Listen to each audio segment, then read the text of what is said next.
The Stompers are back at Arnold after a tough loss on the road against the Walnut Creek Crawdads yesterday. They took first place in the CCL North the day before that after a 3-1 win against the Merchants, but fell to the Crawdads 11-8 yesterday. That was an 8-hit effort, but a 6-error defensive showing for the Stompers. A get-right game opportunity against the Petaluma Leghorns this evening.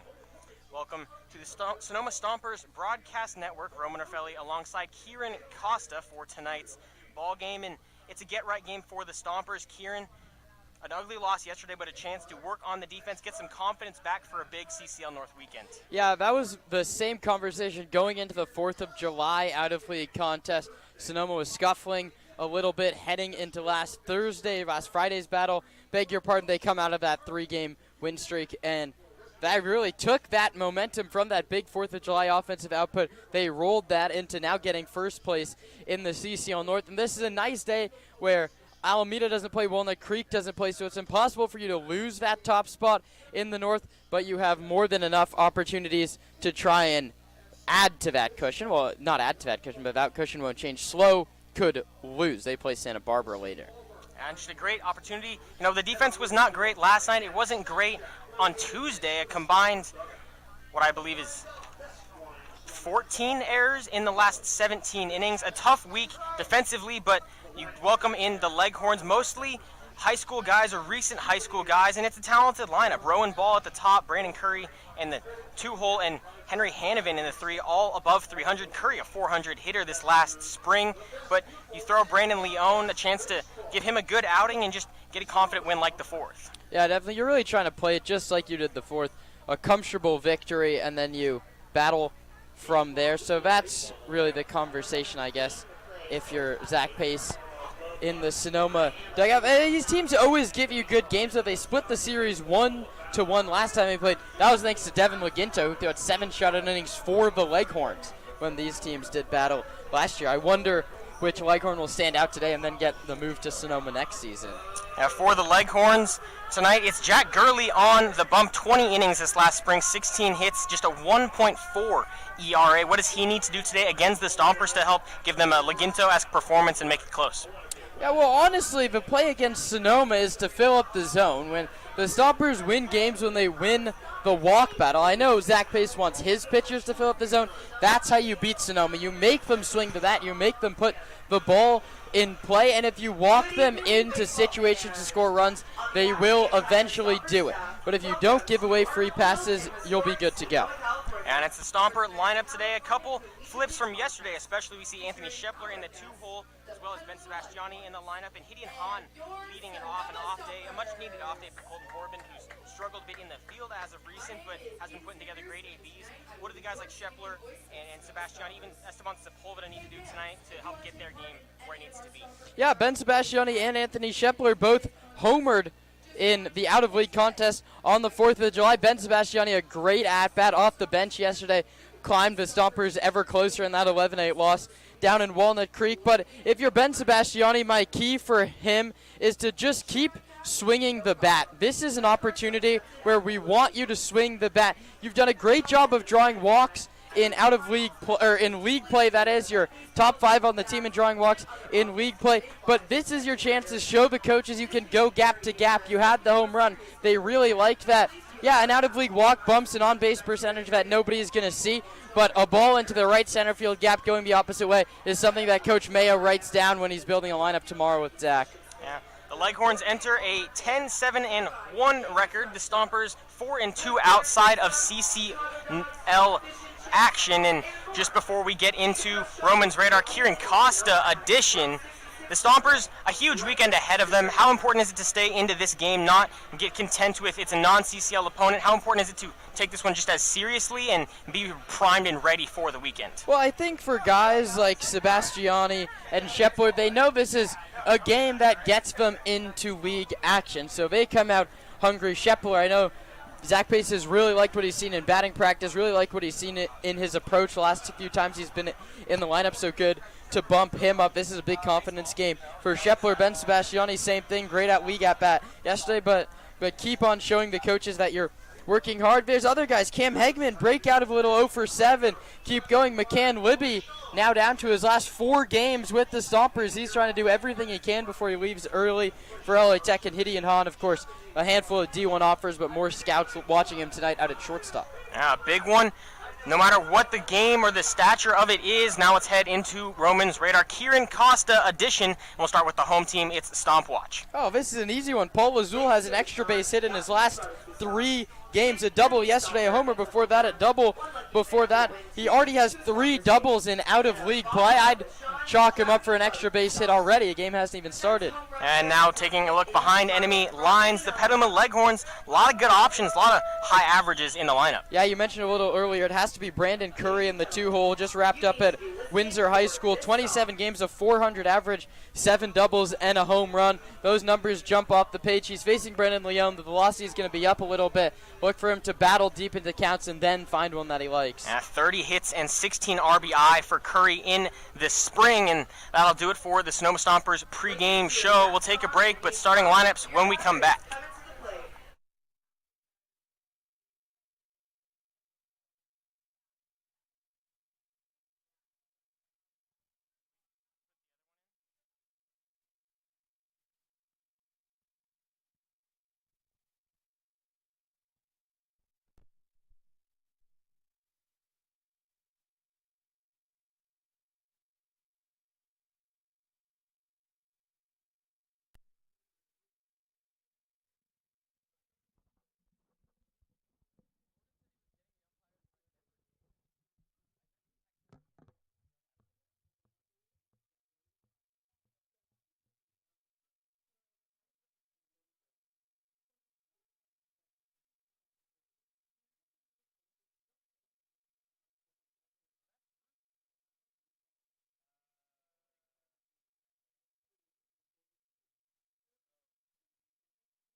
The first pitch has been thrown, the anthem's been sung with a banjo today at Arnold, courtesy of Sonoma Sam. Now, the starting lineup for the Petaluma Leghorns, introduced by Spencer Fink Boner. Leading off and playing left field, Rowan Ball. Batting in the two-hole, Brandon Curry. He'll be at shortstop. Henry Hanovan hits third and plays first base.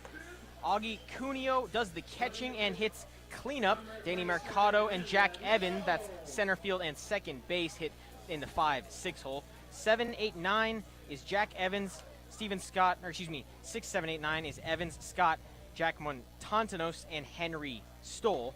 And on the bump for the Stompers is Brandon Leon.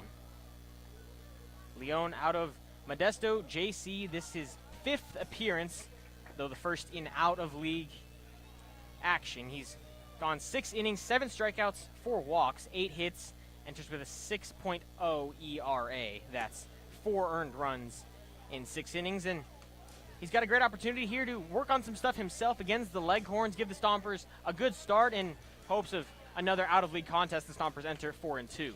Yeah, he struggled. He pitched on the 4th of July for Sonoma. That was the last time he went, so that's now back-to-back out-of-league outings for Leon, and he honestly was not that sharp. He's looking to bounce back from that. Did a nice job, got in and out of some trouble. But I think what do we always tell him? Just fill up the zone. He'll be okay.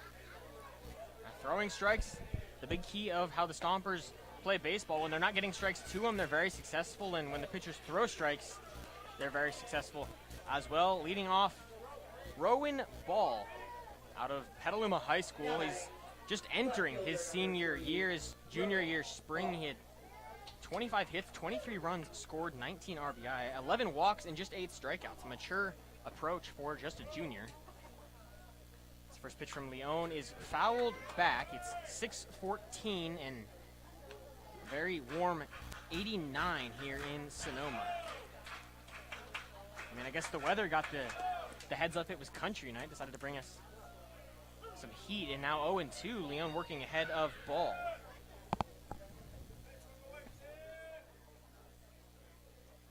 Ball stands in 5'9", 145, and he fouls off the third pitch he sees. Late again, but fouled it back over the first base dugout.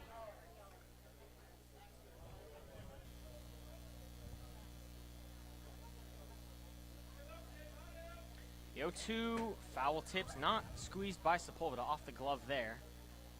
And just strikes from Leon so far.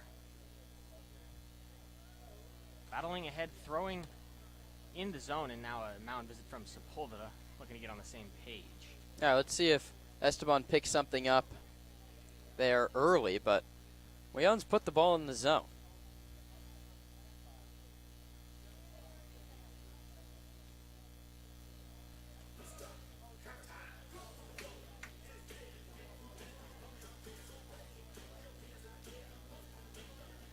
Mound visit over. Rowan Ball back into the box. He's behind 0-2 through 4 pitches, and the 0-2 off-speed hit just over the head of Gideon Hahn. It'll dunk into left center field. Ben Sebastiani ranges over, can't field it, so Cam Hegeman now throws it in. It's a leadoff single for Rowan Ball. Yeah, that was the slider. He's a Modesto JC pitcher, so it's fastball slider. And that was the slider. It just sort of stayed a little too much in the zone. Now Brandon Curry with ball on first and no outs, top of the first. Curry a 400 average. Kieran's look behind enemy lines. First pitch to him, another slider, misses outside. Curry 30 hits, a home run, 7 doubles, 16 RBI in the spring season.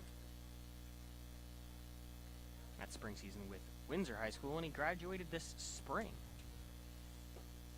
The 1-0 misses inside with a fastball. Now 2-0. He'll take a second to set the defense. Ben Sebastiani in left, Cam Hegeman in center, Brady Shannon in right, Shepler, Hahn, Libby, Haas is third to first. Esteban Sepulveda, now UC Riverside commit, behind the dish, and Brandon Leon on the bump. The 2-0 misses outside, 3-0.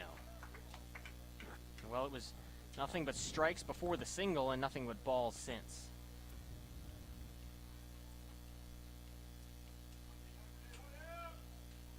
Leon working from the stretch, comes set at the belt, takes a look, and he picks back, and they get Rowan Ball on the pick move. Didn't see the legs flip, took a step in the wrong direction, and then slipped trying to get back. Yeah, you go from 3-0 count with a runner at first, nobody on. You're set up to get first and second, nobody out, and instead, now you battle back into this count. You can be 2 outs, nobody aboard. 3-0 in for a strike, fastball at the knees. Gets one across, and Leon still working from the stretch off the extreme first side of the rubber. The windup here, 3-1, cut on and missed. Low in fastball, now battle back 3-2 since the pickoff. Yeah, Ball was clearly running on the pitch. He started to go and then was just caught off guard. The payoff chopped to Gideon Hahn, who fields on the run, throws on the run, and pulls Haas off the bag. He can't get back in time. And that's an E6 for Gideon Hahn here in the top of the first.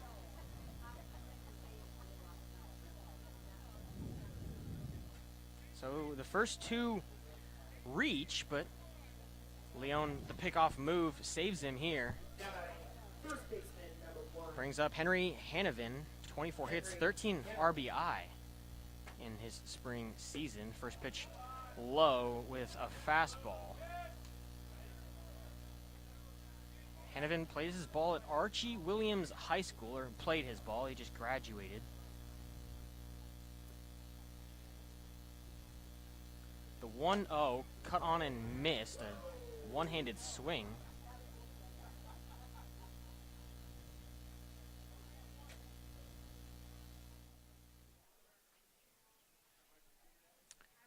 Curry leads off first. Leon set, takes a look back, picks, but Curry, learning from his teammate's mistake, he gets back in time.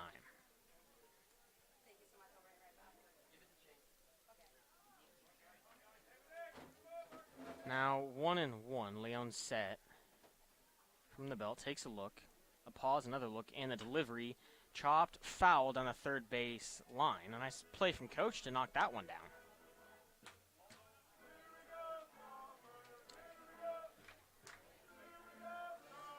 Now 1-2 to Hanovan.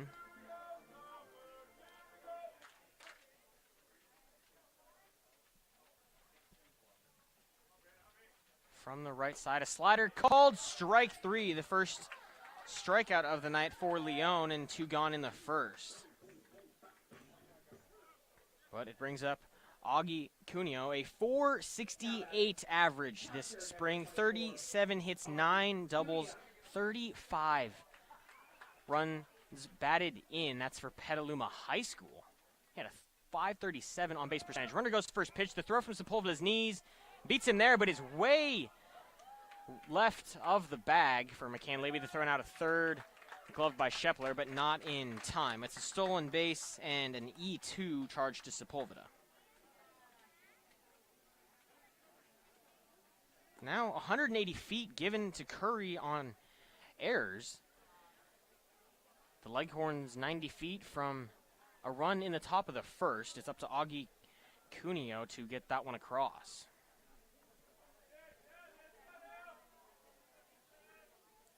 Run at third. Leon gets a jam popped up to McCann Libby, who makes the catch. So 2 errors in the inning and a single. Strand Brandon Curry at third. It was not the ideal start for Leon, but he'll take it. We'll head to the bottom of the first on the Sonoma Stompers Broadcast Network.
Jack Gurley takes the bump for the Leghorns, bottom of the first.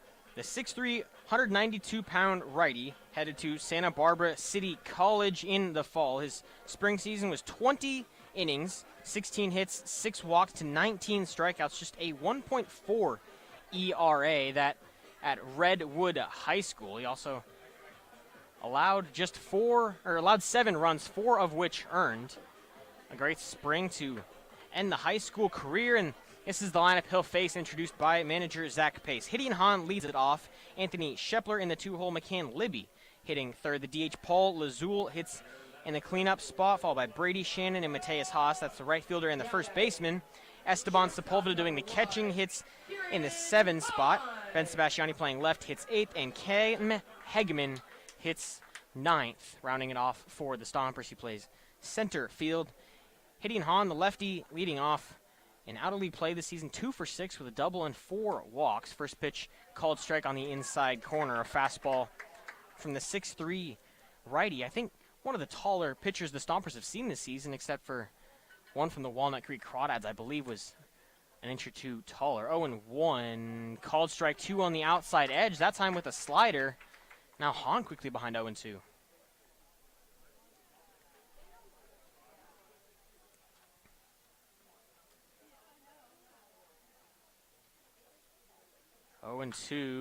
Shot into left field. It gets down, and Hahn aggressively rounds first base, heads for 2. The throw, not in time. It squeaks out of the glove of Evans. It's a lead-off double to the opposite field, being down 0-2 in the count. Now that's a great job by Hahn. We talked so much about his approach. He battles in the count even when he's down. A very nice piece of opposite field hitting. And just a hustle double. It was a play there, but he had a piece that was gone. Great piece of hitting from the all-conference selection this last spring. You can see a lot of it there.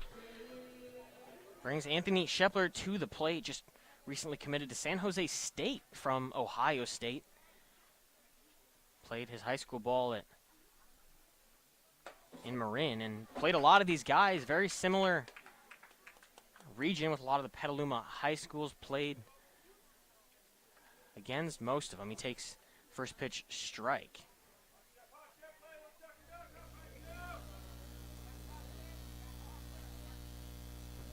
The 0-1 chopped foul down the first base line. Shepler well ahead there, now behind 0-2.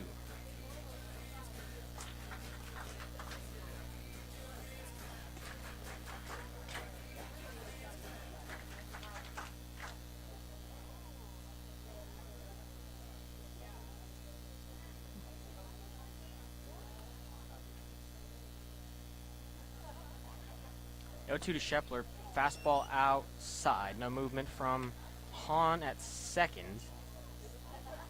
Though shortstop and pitcher relaying signs.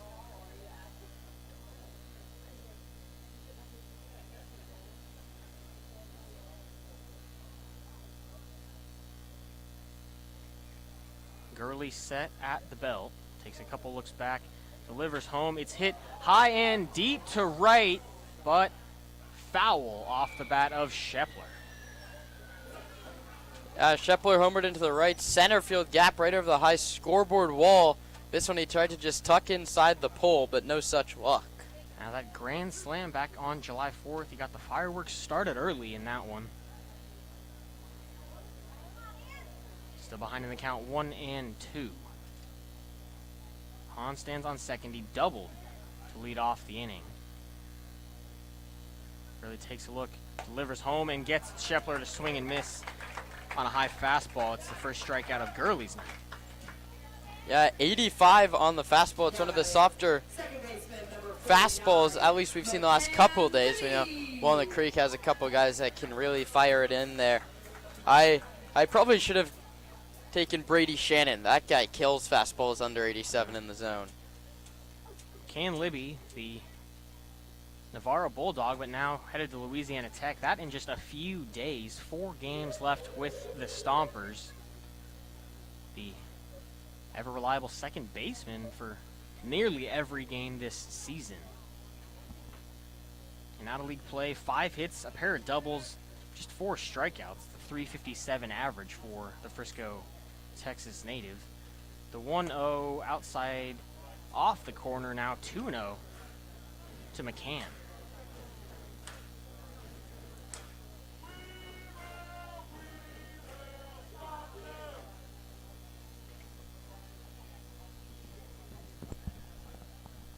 The 2-0 misses high, 3-0. We'll take a moment to set the defense for the Leghorns. It's Ball, Mercado, and Scott in the outfield, left, center, right. Montantanos plays third, Curry at short, Evans and Hanovan on the right side, second and first, and Cuneo behind the dish. The 3-0 taken inside edge from McCann, now 3-1 the count.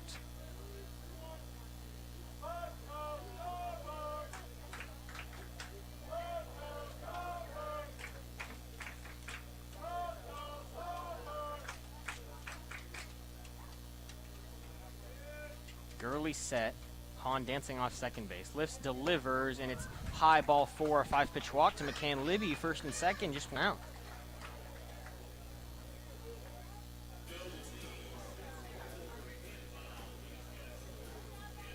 Now batting, number 45 out of Monterey Peninsula. And the first walk of the evening by Jack Gurley brings the DH and Kieran's Stompwatch player of the game, Paul Lazul, to the plate. He had a great season before starting CCL play. 5 hits, 3 runs, 3 RBI, and I believe 3 doubles? 3 doubles in 6 games. Yeah, 3 out of his 5 hits were for extra bases. Yeah. He's had 3 extra base hits in the last 3 games, a pair of doubles, sandwich, a home run, that one to take the lead and eventually win the game for the Stompers over the Merchants on Tuesday night. He's ahead 1-0 and chops it to the shortstop, Curry, who fields and throws to third, but not in time to get Hahn. So an infield single for Paul Lazul loads the bases and brings up who Kieran said he would have picked for Stompwatch. Well, that was my Stompwatch. He singled. Now batting, right fielder. It's Brady Shannon in the box, the Youngstown State Penguin, who didn't play out of league to start the season, had the game on July 4th, but led Youngstown State in nearly every offensive category in the spring. Takes the box, had a home run yesterday against the Walnut Creek Crawdads. First pitch he sees inside corner. Called strike 1. Shannon did not like the call.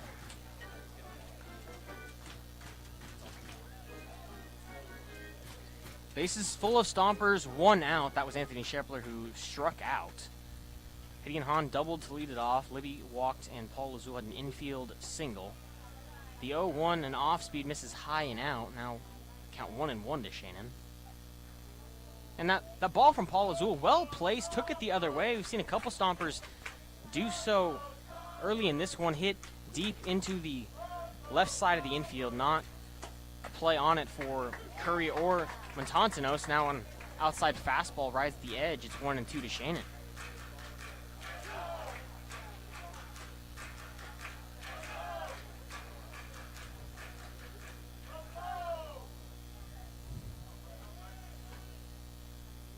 Gurley set, delivers a slider outside edge. It misses 2-2.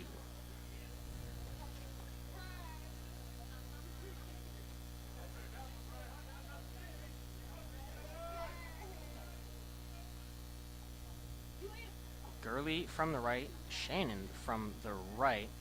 2-2 outside corner, called strike 3, and Shannon knew it.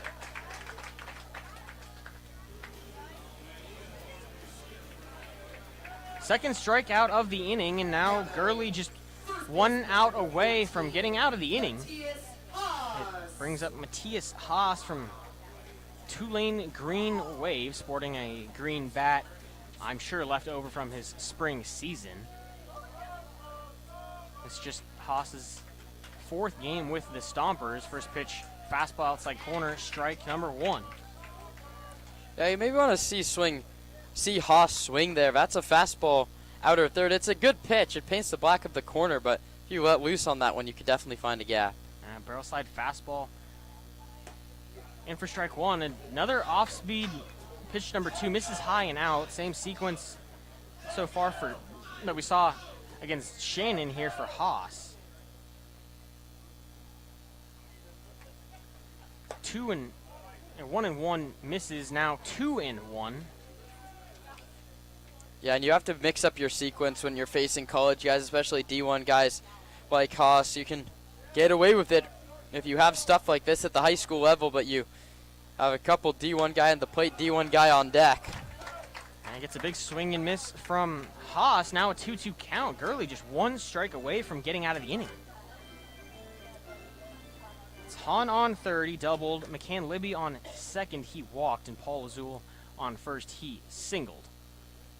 The 2-2 called, strike three. Fastball buckled the knees, and it leaves 3 Stompers aboard in the bottom of the first. 6 Stompers hit, but none score. We'll head to the top of the second here on the Sonoma Stompers Broadcast Network.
Danny Mercado leads off the top of the second for the Stompers. And he's behind 0-2, down in 3 to Brandon Leon. A high fastball induces the chase. 1 up, 1 down in the second. Well, that's what I want to see more of from Leon. You're facing guys that should be behind on 89 miles an hour. And yes, your slider's going to fool them too, but I want him to come out in the second inning and throw the fastball until it's even fouled off. Throw them fastballs in the zone until they say, I can catch up to 89 miles an hour. That was 90. Yeah, Jack Evans fouls one off. He got to it there. And Leon and the defense really just made a mess for themselves in the first. A leadoff single was put out at first base and pick off from Leon. On the 0-1 here, cut on and missed. 90 again there from Leon, quickly ahead 0-2. He's following the Kieran game plan. 90 in the zone until they hit it. And that's the reality of the game when you're playing, a 19U team here. They're just not going to see a lot of 90 in high school. This one fouled back late, but therefore it was Jack Evans who had an impressive spring, 366 average, 30 hits, 2 home runs, 5 doubles, 21 runs scored, and 13 RBI. The 0-2 cut on and missed the slider there, and that's not high school stuff. No, that's not high school stuff at all. And maybe 90 is not unheard of these days, especially in Northern California high school baseball, but the way that he can tunnel it with the slider as he did there you've gone 4 straight fastballs. He's clearly doesn't know what's coming next, and even a 2-pitch mix like this is very hard to catch up to for a high school hitter. And we talk about the fastball at 90 not being typical high school stuff. Talk about a mid-80s slider with that much bite. Like, you're not going to see that in high school. It's just, that's not a fair matchup for Jack Evans. But Steven Scott hits this one to McCann Libby. It takes a weird hop, but he gets in front, throws in time to get the out. The putout goes 4-3 in a quick inning for Brandon Leone. He gets back on the bump and puts down the 3 Leghorns he faces in the second. We'll head to the bottom half in Sonoma.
Esteban Sepulveda leads off the bottom of the second, followed by Ben Sebastiani and Cam Hegeman. It was an ugly first frame for the Stompers. You load the bases with just 1 out, and Brady Shannon and Matthias Haas strike out to leave, especially a leadoff double from Hideon Hahn on the bases. And if you're Jack Gurley, that's a great first start. You strike out 3 D1 guys. This one hit hard into the left center gap, but into the glove of Ball in left. A nice play there from Rowan Ball. Now batting, left fielder number 4, Ben Sebastiani. That ball 91 miles an hour off the bat of Sepulveda, but didn't quite get enough. Brings up Ben Sebastiani, who had a home run, a 3-run shot in the last out-of-league contest for the Stompers. That one against the Nevada Knicks last Friday.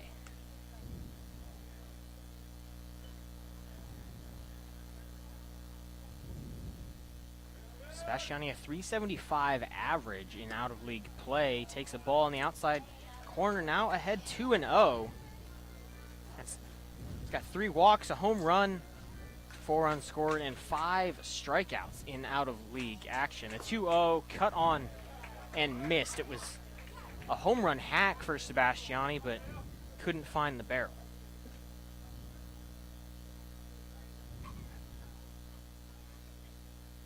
2-1 inside corner, called a strike. Now 2-2 to Sebastiani.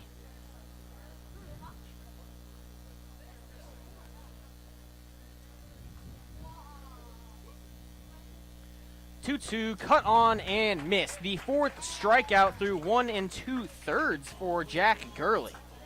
Yeah, 2 years ago, Austin Steves, who was a Petaluma High School kid who went on to be committed to Stanford, came here and threw 7 2/3 innings, giving up just 1 hit against the Stompers. Devin Laginto last year was the one who put on the star-studded performance for Petaluma. This one chopped to second by Hegeman. It throw in time to get it. A quick 1-2-3 in the top and bottom of the second. Jack Gurley works in and out of trouble in the first and sets him down in order in the second. We'll head to break, and in the top of the third, Kieran Costa takes over on play-by-play. It's Sonoma Stompers baseball on the Sonoma Stompers Broadcast Network.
Jack Montanto's Henry stole and then back to the top in Rowan Ball. 8-9-1 slated to face Leon, who starts the bottom of the third inning with a called strike one, as says the home plate umpire Dylan Brewster.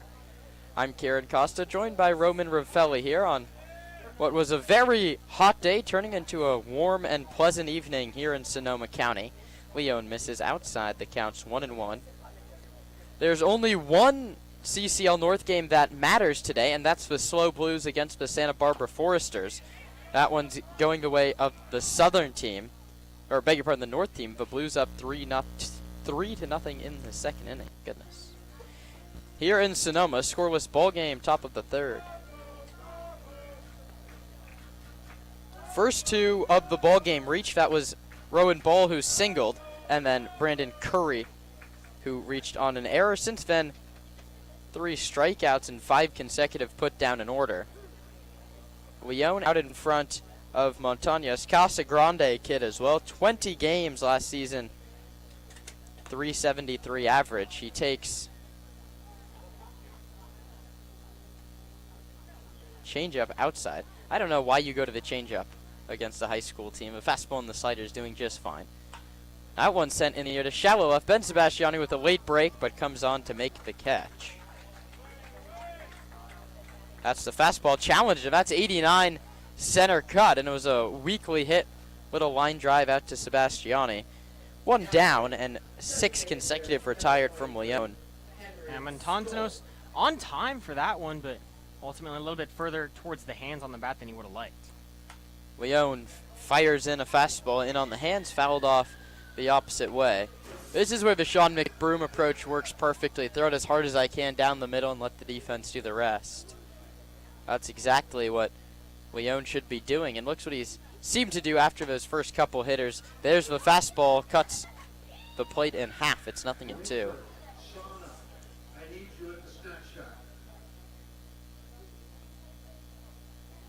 Oh, 2 home. That's a slider, and he left it right down the heart. But the change of speed worked on Stoll. It's fouled straight back to the screen. Henry at Tamalpais last season, 28 games, 285, 21 RBI, 6 doubles. 0-2. Checked his swing. Appeal to John Pierce, no.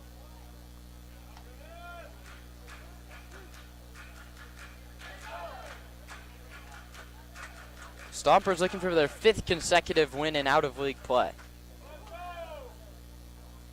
Leon will step off before delivering a 1-2 pitch to Stoll. Rowan Ball, the lone hit, is on deck. Went back to the fastball, pulled it to the arm side, missed low inside to the righty Stoll.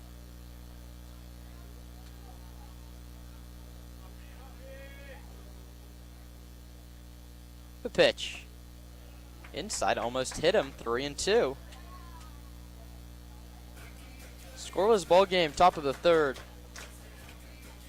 Stompers looking to find a little bit of rhythm before a big one against Walnut Creek tomorrow. 3-2 pitch, line foul back to the screen. Challenge fastball at 90. And we talked about an 8th Leon. pitch on the way. We talked about Leon having, a little bit more stuff, definitely a little bit more velo than most of these high school guys are probably used to, but they've hung around with it. They put up good battles, not a lot of 3-pitch at-bats, and a tough one for Leon. 3-2 slider finds the inside corner, and Henry Stoll heads back to the dugout down the 3rd base line. And a great pitch front hit there from Brandon Leon. Stoll didn't swing at it, but he knew it immediately. That's a pitch you got to battle off, but really just the A stuff from Brandon Leon. 4th strikeout for Leon, and now he goes back to work against Ball. First pitch, slider in there, called strike.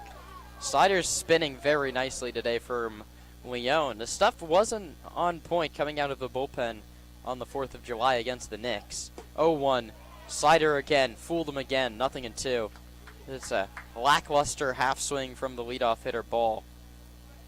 And that's just tough. I mean, back-to-back sliders to start the count, not what you're expecting or really ready to hit from a guy like Leon.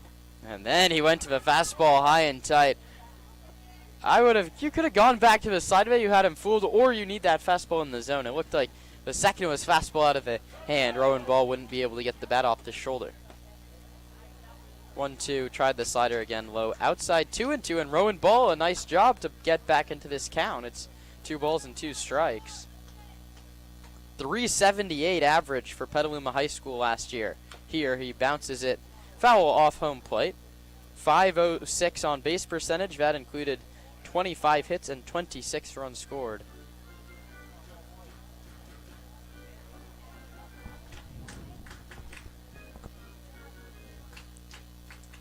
Two balls, 2 strikes, 2 outs, and Ball strikes out swinging, the 5th for Leon over the past 6 hitters. That's a nice job by Brandon. He struck a 2 in the 2nd and now 2 here in the 3rd. We head to the last of inning number 3, scoreless on the Sonoma Stompers Broadcast Network.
Gideon Hahn, the leadoff hitter, takes a fastball low and inside, 82 miles an hour.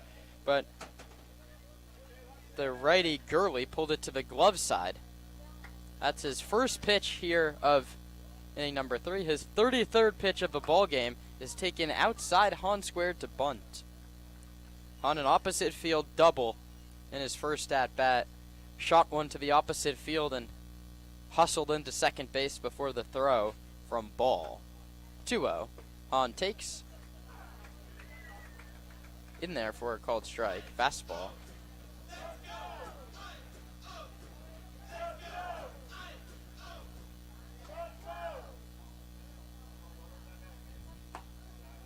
Two-one fastball outside, 3-1. 4 fastballs to start the inning for Gurley.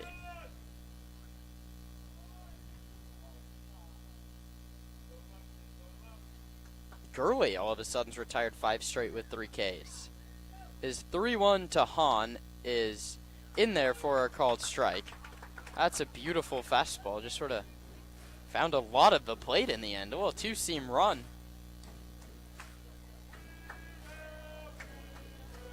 Now a payoff pitch on the way. Gurley to Hahn. It's bounced back up the middle. Ranging over is Curry. Fields it behind second base. Sidearm throw to first in time. Putout goes 6-3. Brandon Curry looked cool, calm, and collected on what's not an easy infield to play. Ranged a couple steps over to the glove side. Really received it right back up the middle. And maybe a hair too relaxed on the throw. He saw Hahn hustling in his first at bat. Hahn beaten by a step. And the Petaluma Leghorns are in an aggressive overshift against Anthony Shepler, who takes high with a fastball. If he gets a bunt down anywhere near the third base line, it would be a knock. And now the shortstop Curry shaded back over to the shortstop side of second base. 1-0. Called strike outside edge, 1-1. And Shepler played his high school ball at San Marin High School in competition with a lot of these guys. He was incredible at San Marin High School. Went on to play at Ohio State. I'm sure they know the name and probably heard he's a power bat who can pull the ball. Shift not all that surprising. Checks his swing and misses 2-1. That's what you have to do. The fact that the first 2 pitches of this at bat were outside, if Anthony Shepler check swings, it's going to be a double. The left fielder ball is playing straight away left center field. The shortstop Curry is up the middle, and the third baseman Montanos is playing shortstop. Well, and what's really weird is that typically when you have a shift like this, you have the pitcher throw middle in. He's throwing almost everything on the outside corner. It's barrel side, easy to take the other way, but the adjustment hasn't been made from Shepler. It's also not technically an overshift. The 2-2. Shepler lines it into right center, and it's a base hit. He hit it into the shift, but he still beat the center fielder and right fielder playing very near each other. 3rd hit for Sonoma. 4th for Anthony Shepler in out-of-league play. And that brings up McCann Libby, who drew a 5-pitch walk his first time through. And that ball landed pretty much in the dead center of Mercado and Scott in right center field. That's a base hit every day. It doesn't matter how you play the shift. That's just a great piece of hitting from Anthony Shepler. That's sort of where you want to cover in that shift, I would think. The pitch, Libby takes a called strike. Fastball outside corner. I guess that's true right center field, and they had the right fielder, Scott, hugging the line. The Stompers have beaten the shift a lot of times this season, feels like. A check on Shepler's back with a dive. Still sporting that bright red arm sleeve on the right arm. That's for the Ohio State Buckeyes, but he'll be playing in San Jose Spartan blue and yellow starting this season. Pitch to Libby, swing and a miss. Chased a fastball away. That counts 2-2. Nothing in 2. And I mean, this not really relevant to the game, but Anthony Shepler, one of the younger Stompers, he's 18 years old. This is a 19U team we're playing. He's same age, if not younger, than some of the guys on the field.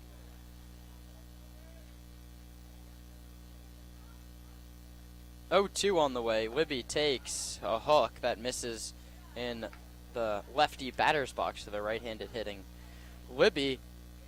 McCann just a couple more days with the ball club before he has to head down to the Bayou and start prep at Louisiana Tech. The pitch to him is bounced foul to Dave Hoke in the third base coaching box. Jacoby Heyer set up down the first base line for manager Zach Pace. His pitching coach is Mike Nunez. His hitting coach is Paul Maturena, who had the day off yesterday, both it being a weekday day game and celebrating his daughter Brooke's birthday. Back with the club today, Kenny Meimersdorf also on the staff with Casey Gilroy. Libby behind in the count 1-2.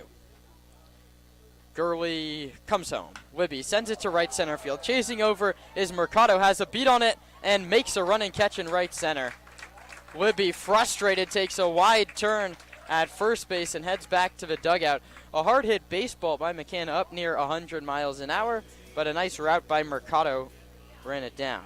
Now batting, designated hitter number 45. And hit hard and far to center field. A nice route from Mercado, playing in what I can't imagine is a typical high school outfield. I mean, there's just acres and acres out in center field, but did a good job getting to that one. Yeah, speaking of acres, we do have some Stomper roster moves to tell you.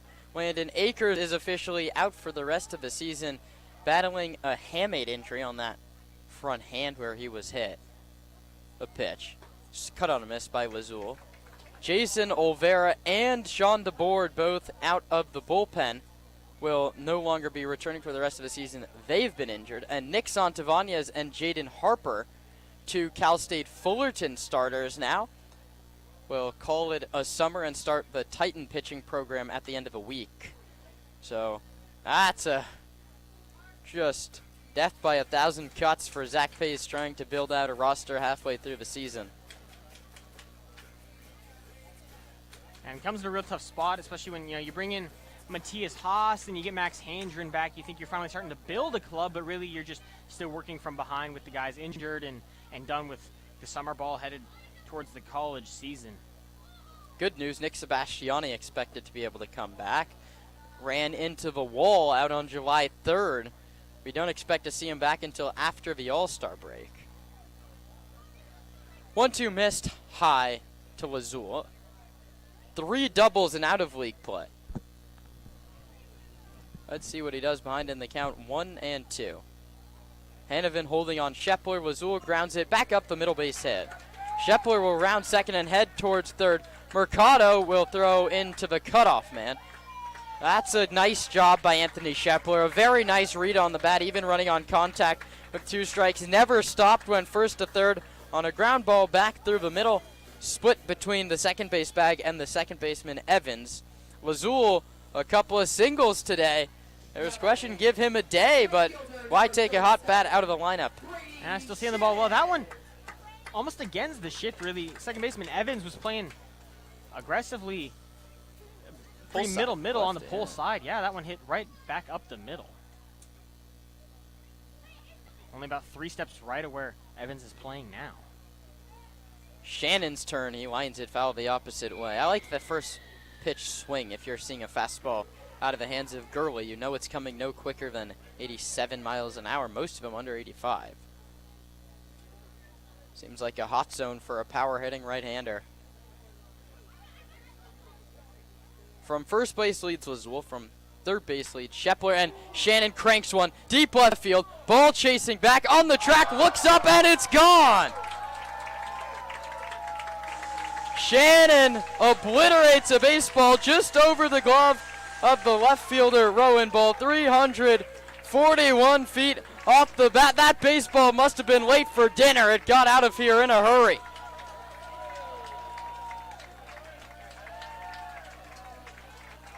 Second consecutive day with a home run, Brady Shannon.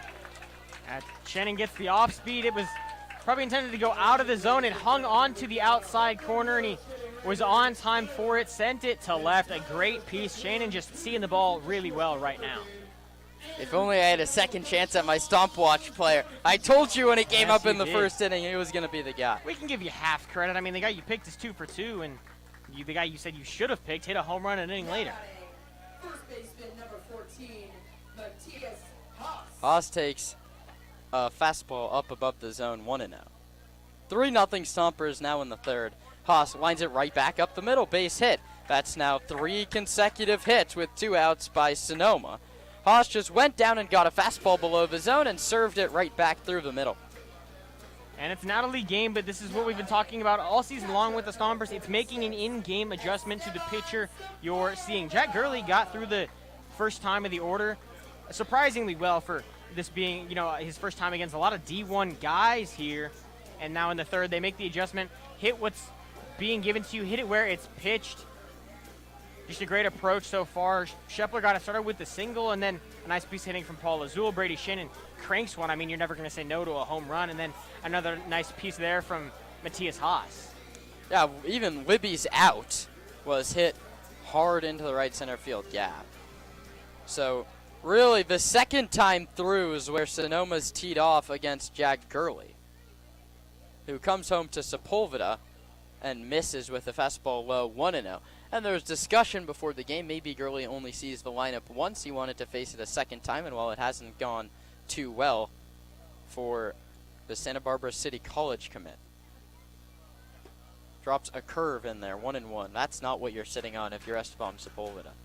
No, and obviously not the ideal inning for Gurley, but he's still battling, throwing some good pitches. That one there, that's a nice off-speed behind 1-0. You get back in the zone, get Sepulveda off balance.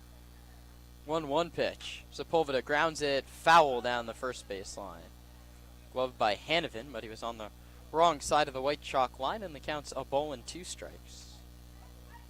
Hahn started this inning by grounding out, then Shepler singled, Libby flew out, Paul Lazul singled, Brady Shannon delivered a 3-run home run, and Matthias Haas singled. He's at first base with 2 outs. It's now been over 20 pitches in this frame for the righty Gurley. You think his evening might come to a close when he gets Esteban Sepulveda. 1-2.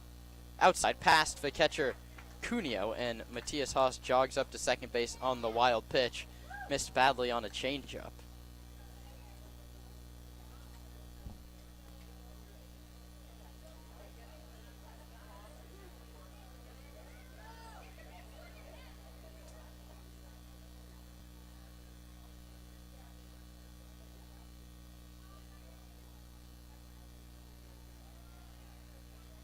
Two-two. Sepulveda takes low. Cuneo keeps it close enough. Matthias Haas heads back to second base, and now Sepulveda will face a payoff pitch. Ben Sebastiani on deck.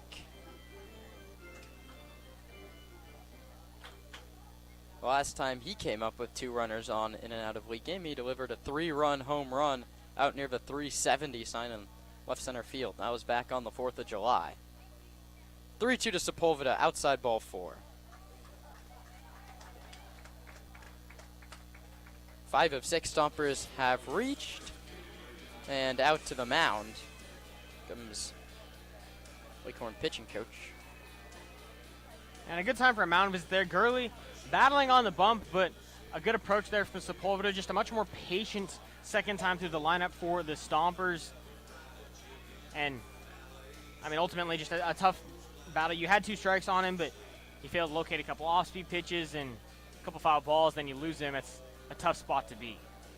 Yeah, Matthew Canawer's waiting outside of a dugout, glove in hand, while Jack Gurley pleads his case to face just one more hitter. We'll see who wins this battle. It's not like you're stalling for time. Canawer never warmed up in the bullpen.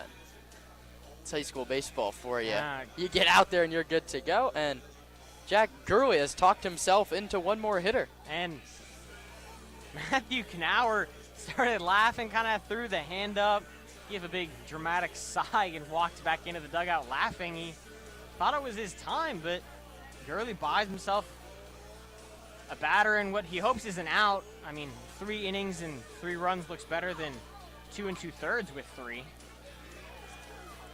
Yeah, it looks like there's a little too much dirt in the cleats of Gurley. Is gonna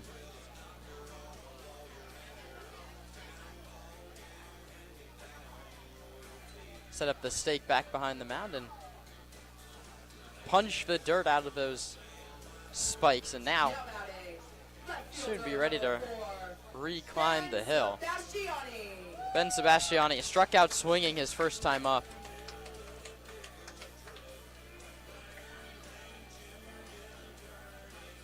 Early 6'3" right-hander.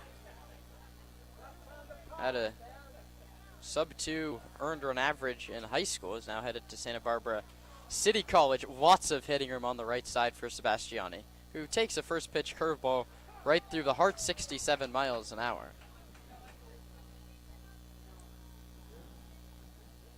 We said it in the open room, and I'd love to see Ben attack a fastball if he gets one in the zone. Runners lead from first and second, 2 outs. That fastball is in the zone. A pick back to second base is thrown into center field, and the play isn't made anywhere.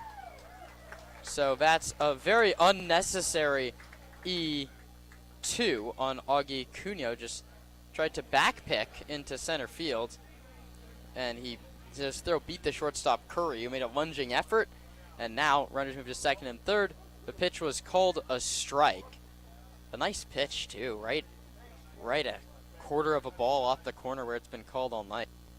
I don't hate the idea there. The execution just wasn't there. That ball, if it's 2 feet left of second base, it's more than likely a really close move to get Haas, but you can't mail the throw there. 0-2 coming to Ben Sebastiani. Sent the opposite way, chasing over is Scott, still heading over. He goes into a slide, and he makes the catch. The inning is over. A very nice play from Steven Scott out in left field. The inning is over. Stompers get 4 hits and 3 runs, all their RBIs courtesy of a Brady Shannon homer. We move to the 4th. Sonoma now on top of Petaluma by a score of 3-0.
Top of a 4th inning. Now working with a lead is Brandon Leone, and he starts Brandon Curry with a slider at the knees for a called strike 1. 8 consecutive retired. Curry was the last man to reach. It was on knee 6. He pops this one up. Matthias Haas at first base gives it a look, but watches it drift out of play. Haas is an interesting first base option. If you want to put a righty in there, you want to righty stack the lineup. There'll be a point where you lose McCann Libby, so you're trying to find a ways to get righties on the diamond. Max Handren is a possibility. He could move from third base to second base. You could put Matthias Haas at third base as well. Pretty comfortable with both corner infield spots. As Brandon Leone he's decided after that single E6 to open up the ball game, I'm just going to challenge him until something happens, and it's been a lot of strikeouts. 6. And he's one away from matching his season total just in his ball game. He really flipped the switch after that first inning. He's deciding to do it himself after the error in the single, nearly scored a run. That one misses up and outside. 1 ball and no strikes.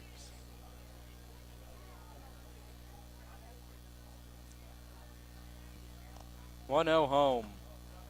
Gets that call. Same spot over the corner, this time on the lower half. The count's a ball and a strike. Thanks for joining us here. A Thursday afternoon out-of-league contest for the Stompers. They lead it 3-0, courtesy of a Brady Shannon 3-run home run. He got a lot of it.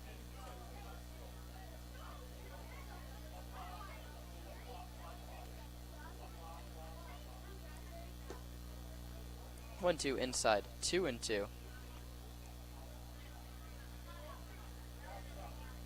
Kieran Costa joined by Roman Raffelli. We're back to a big weekend of CCL play after this one. 2-2 is lined. Foul right field side. The count holds. Tomorrow here at Arnold Field, the Walnut Creek Crawdads come to town. The winner of that game will have first place in the CCL North. Walnut Creek sits just a half game behind Sonoma as things stand today. The Crawdads have a day off. 2-2 pitch. Struck him out swinging. Brandon Leone better have a sheath on the belt today. That's a 3rd sword and a 7th strikeout. And he's on fire in this one. 7 Ks that matches the season total. Talk about a game where it doesn't mean everything for the CCL standings, doesn't go into the CCL stats, but now 14 Ks on the year, that's got to feel good for Leone. Cuneo takes outside 1-0.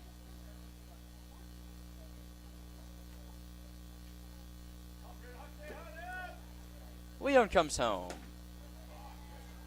Beautifully received by Sepulveda. Gets the call on the outside edge. The counts 1 ball and 1 strike. So Walnut Creek comes to town on Saturday, and then Walnut Creek, beg your pardon, comes to town on Friday. Then Menlo Park for the last time on Saturday. Both of those at Arnold Field. You can buy tickets on our website. That's stompersbaseball.com, or just come out to Arnold Field and get them at the box office.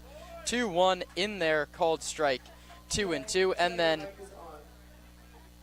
Sunday, we're on the road. That will be a 6 o'clock start in Alameda. That's the last game before the break. Leone misses outside and low, 3-2. And then Monday, Tuesday, Wednesday, Thursday, no Stompers baseball. Don't miss us too much. We'll be back for the home stretch starting Friday in Walnut Creek. 3-2 pitch. Leone gets a bouncing ball back up the middle. Libby fields. He has to hurry the throw to first, and it's not in time. Infield single. A little excuse me ground ball past Leone. On infield grass as thick as this. That's a hit every single time.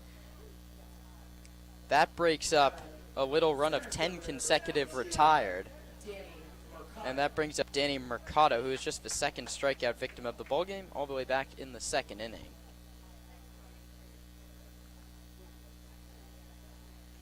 Pitch. Oh, an outside. I mean, Friday and Saturday here at Arnold Field, it's going to be a hot one tomorrow, and then just a beautiful day on Saturday, and then we're getting out of Dodge Sunday, road game, and all-star break. 1-0. Outside, runner goes to Sepulveda's throw, and he's out by a lot, and there's a big collision out at second base.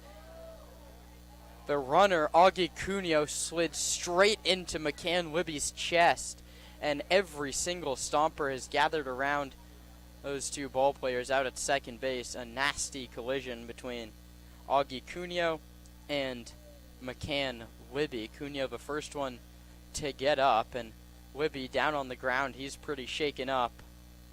Ali Slinson, the Sonoma Stomper athletic trainer, quickly out to tend to Libby and will step aside. Prayers and our thoughts go to McCann Libby, who's lying down on the ground at second base. We'll come back with more after this break on the Sonoma Stompers Broadcast Network.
Cam Hegeman leads off the fourth against a new pitcher. That's Matthew Knauer, the righty out of Redwood High School, is going to try and walk on at UCLA. 69 innings pitched, 20 appearances. He pitched to a 1.83 earned run average. And he is now in a 1-1 count against Cameron Hegeman, who's now 0 for his last 8 if we count the last couple days of league action. 1-1. Hegeman fouls it off. McCann Libby is due up fourth this inning. I am interested to see if Zach Pace hits him. If he just got the wind knocked out of him, sure. He only has 4 more days left here in Sonoma. Get him as many at-bats as possible, but Zach knows that the most important thing for McCann is his health going into that Louisiana Tech summer program in just a couple of days now. 1-2 misses low, 2-2 from Knauer. Delivers. Hegeman hits a bouncer in foul territory. It hit off home plate. Yeah, it holds 2-2. Stompers and the Leghorns. Sonoma County battle here on a Thursday. 2-2, line foul back to the screen. The count will hold.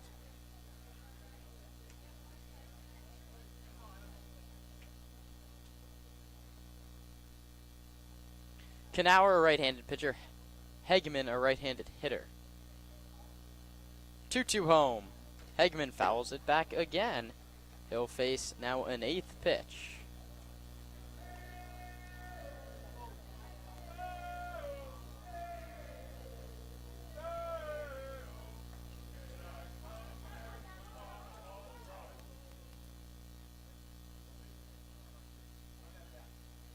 Hegeman, a slightly open stance from the right side, takes off the corner, 3-2. Slider just kept on diving and a little too far. Great take there by Hegeman.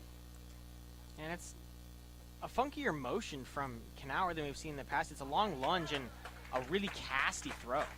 3-2 fastball. Dylan Brewster rings him up. A tough stretch for Hegeman continues. First strikeout for Knauer. And Knauer struck out 101 batters this spring. It was 69 innings pitched. That's a healthy dose, but triple-digit strikeouts in a high school spring season. I don't know the last time I saw that. You weren't putting up those numbers in Colorado? First pitch strike to Hahn. I was most certainly not. I don't think I'd put up those numbers if I went back to high school and was pitching now. Maybe on JV. 0-1. Low, 1-1. Maybe on a freshman team. Texas JV team, probably not. Location's everything. Both on the bump and where you're playing ball. That one misses inside, 2-1. Maybe a freshman team in Maine, I could strike out 100 over 70 innings. Not a fan of Maine baseball? No, I mean, how many baseball players can you name from Maine? I can name one from Texas. He's out playing second base. It's McCann Libby. Swing and a miss by Hahn. Also, Texas has produced the most D1 baseball players ever. That was a graphic I saw today on social media.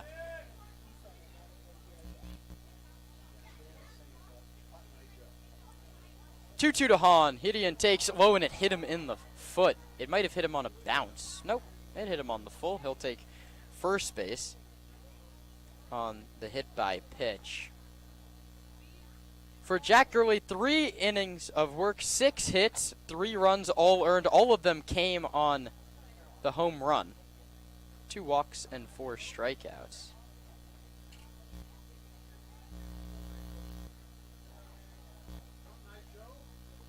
I don't know where I saw this graphic. I mean, with the MLB draft starting tomorrow. Must have been somewhere. Here it is. Now batting, third baseman number 52, Anthony Shepler. On off first base. This is about Texas baseball. The school, no Division I school, has had more players drafted than Texas. Brandon Belt's probably the most known one here in San Francisco. Drew Pomerantz stinted actually with the Giants as well. Shepler swings and misses. A lot of Longhorns in the league and just a good program through and through. Which MLB state produces the most MLB players?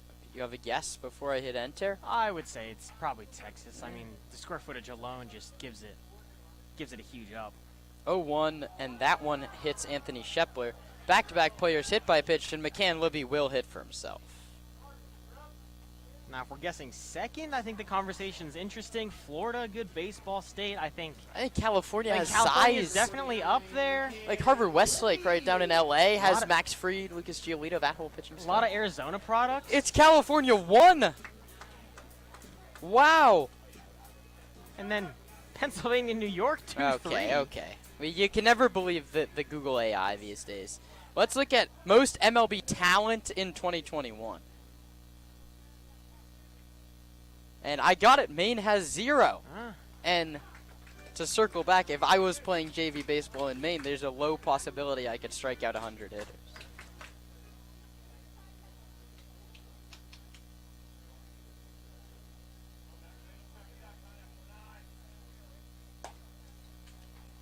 Fastball to Libby, 0-2.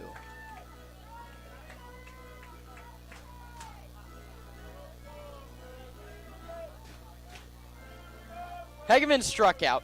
Hahn and Shepler were hit by a pitch.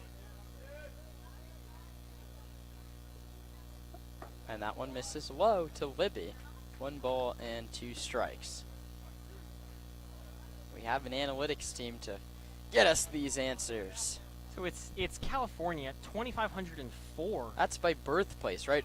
Double steals in order. The throw's going to go behind to second base, and Shepler is out. Heads up play, Augie Cuneo to throw back behind the double steal. Shepler's out by a step. Hahn takes third base, so he's now 90 feet away.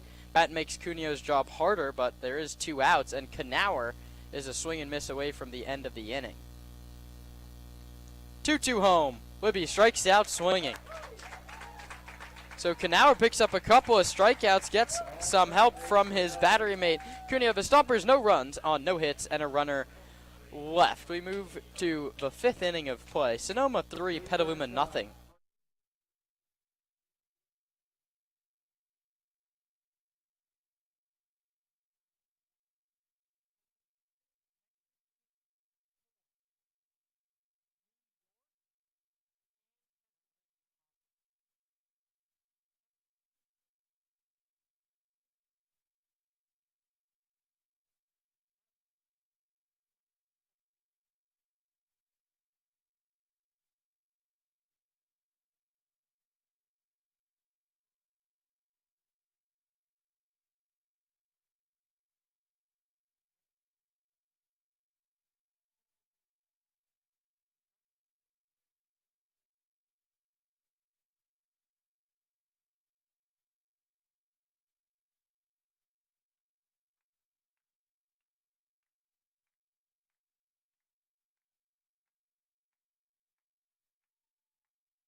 Jackson Rowlands, the new arm. He'll face Danny Mercado to start the 5th.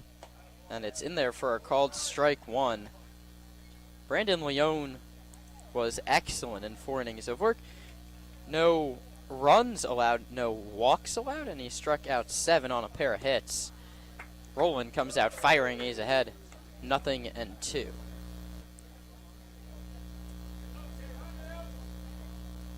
Rowland, also Modesto Junior College is where he plays his ball. Comes home, and that one's sent into center field. That's a solid base hit off the bat of Mercado.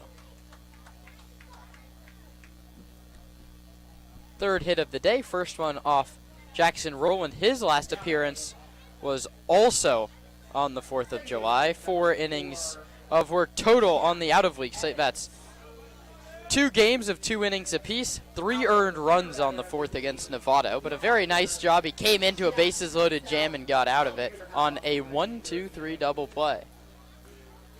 Rowland picks to first base, diving back to Mercado. That was a nice piece of defensive work for Rowland to get the 1-2-3 double play. Not a play you see all that often, but a heads-up play, get the ball home, and then to first. Got him out of the jam.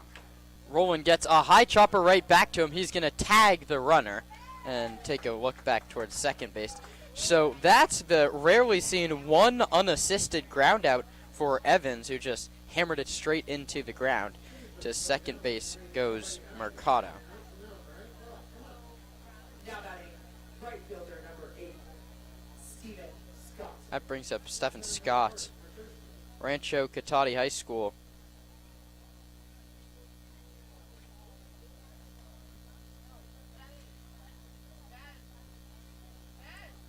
Pitch is low outside, 1-0.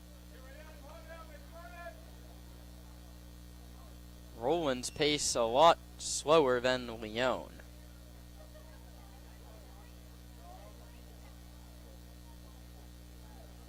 One, 2, or 1-0, beg your pardon, on the way to Scott, and Rowland steps off and checks second base, laboring out there already.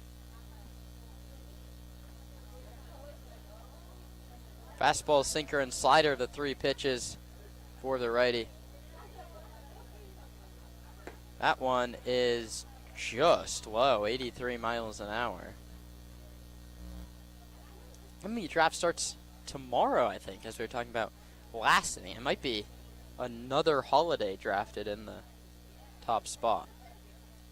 Ethan, right? It's Ethan Holiday who's the top draft prospect. This one's bounced to Hirdian Han, who fields on the backhand. Long throw to first is high and over the head of Matthias Haas, who struggles to pick it up. And so Mercado had to hold. He'll take third base. That ball bounced right back off the bullpen screen. An error charged to Hahn. Scott at second base, second and third. And Jack Montantos will dig in from the left side. Montantos also Casa Grande, 373 average there. An interesting stance. Lefty stands straight up in the box and a slightly open stance. And the first pitch goes behind him. Rowland is slow to cover the plate. And the run's going to score on the wild pitch. 3-1. To third base goes Scott. I think it tipped off the glove of Sepulveda. At first I thought it hit the knob of the bat of Montantos. Then I thought it might have hit him. I think that's what Rowland thought because he was late covering home plate. Single, error, and now wild pitch. 1 in, and a runner at third base with just 1 out. Montantos takes outside corner, called strike 1-1. Leone's given way to Rowland, and the shutout's been lost almost immediately. 1-1 is a cue shot up the third baseline. Shepler lets it go foul for a second, but I think he may have touched it on accident in fair territory. It looked like he almost tried to jump over the baseball and let it go foul, and it got a piece of him. That's an infield single off the bat of Montantos. Runners at the corners, and Spencer Finkbrenner was very displeased with his runner at third base, and he wanted him to try to he would have collided with Anthony Shepler or run into the baseball. I think if he was running on that pitch, Shepler would have had him out at the plate. I think it's a close play. I think a lot of the high school kind of mindset there is to force them to make the play, but I don't know if you want to force the issue there with Shepler and what would be a really close play. Henry Stoll, that was the first pitch back over the screen, and the tying runs are on base here in the top of the 5th.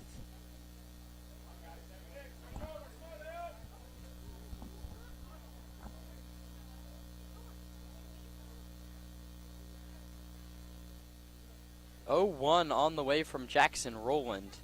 Slide step delivery is lined over McCann Libby into right field. First to third, tried Montantos, but he went halfway and came back to the base. Good read by Jack. It's an RBI single for Henry Stoll, and it's a 3-2 ball game. And this is exactly what we talked about in the pregame show. The Stompers' defense has been anything but clean in recent days, and that's bled into this non-CCL contest. 3 errors through just 4 1/3. It hasn't been clean defensively, and it's allowed the momentum to swing in favor of the Leghorns, now threatening in the 5th. 2 in, 2 on, and just 1 out. That's a breaking ball in there for a called strike 1 from Rowland, who needs to just be coming back firm with the fastball. I'd continue to challenge with that pitch.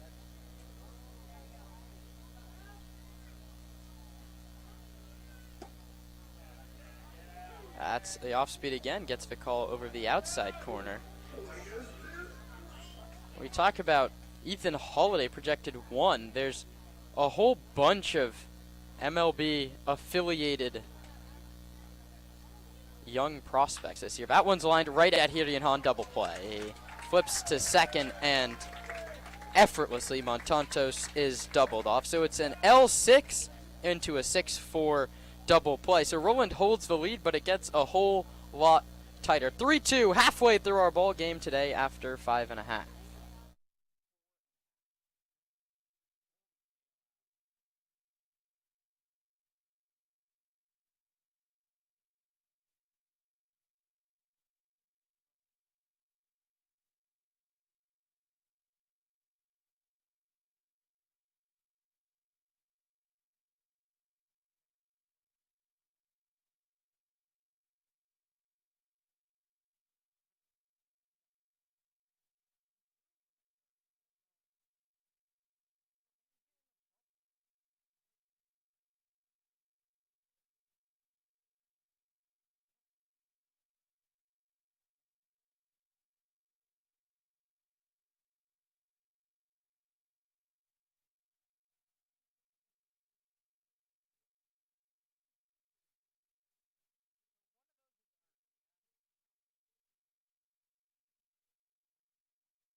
In an inning derailed by MLB draft talk, the Leghorns have gotten 2 runs back, and we have ourselves a 3-2 game. Paul Wazul takes a called strike 1 from Knauer. Ethan Holiday mocked 4 to your Rockies. I mean, play where his dad played was so great for so long. Wouldn't hate to see it at all. Swing and a miss, nothing in 2. Is the first team that comes to mind with Matt Holiday the Rockies? I would say. I mean, as a Rockies fan, Cardinals. yes. But Cardinals, great. Really just the premier bat of the mid-2000s. That was a Yank for a little while. Yeah. 0-2 home. Lazul pops this one up. The third baseman, Montantos, takes a half step into foul ground and makes the catch. Lazul retired for the first time today. It's Cade Anderson, the LSU lefty.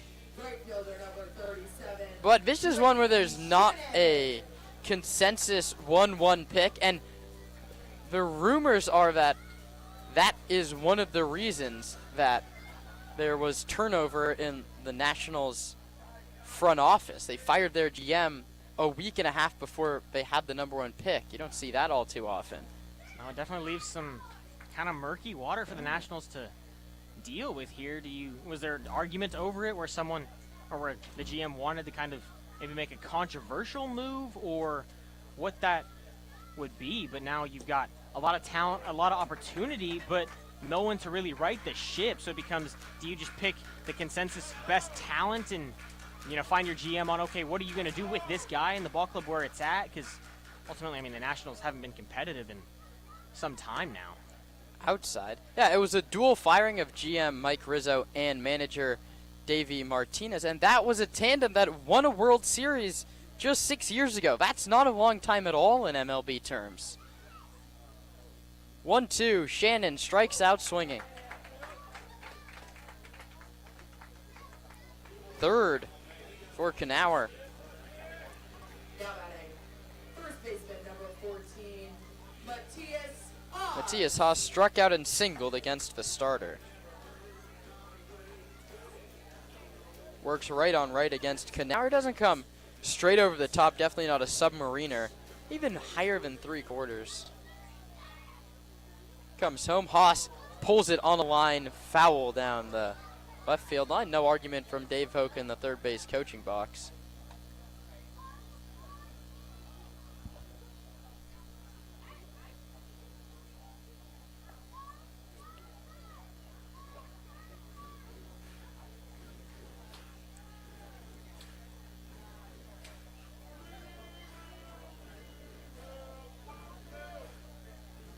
Oh, 0-1 to Haas. The 0-1 is outside, 1-1. Matthias got his first hit as a Stomper yesterday, part of a 2-hit performance. He also ended the game bouncing into a double play. He takes a 1-1 outside, 2-1. Just to wrap up my point, I think it was, I know the Nationals have had a tough couple seasons.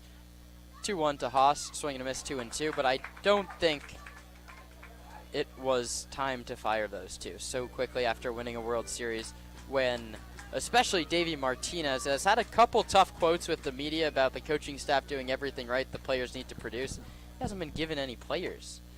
2-2 outside, 3-2, and they won the World Series with Juan Soto and then traded Juan Soto, and the heart of their team is that trade. And Mackenzie Gore, C.J. Abrams, all their guys came from the Soto deal. Here in Sonoma, back to CCL baseball, or CCL play at least for the Stompers. It's hit foul.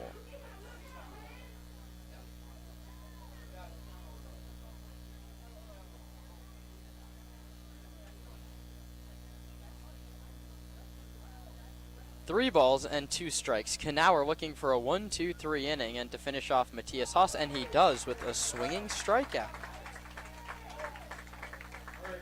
That's 8 strikeouts through 5 innings for Petaluma pitching. We move to inning number 6 in a 3-2 ball game.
Jackson Rowland starts the sixth by getting hit by a pitch on the foot and it kicked all the way up to hit the screen.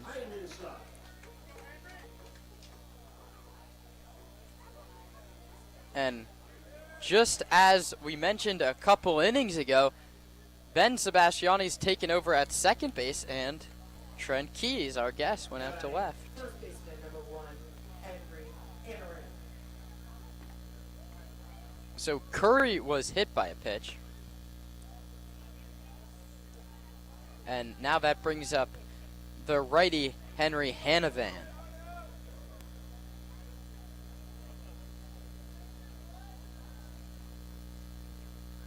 That one's bounced foul towards the third base coaching box and skips over the attempt at third base coach Spencer Finkboner.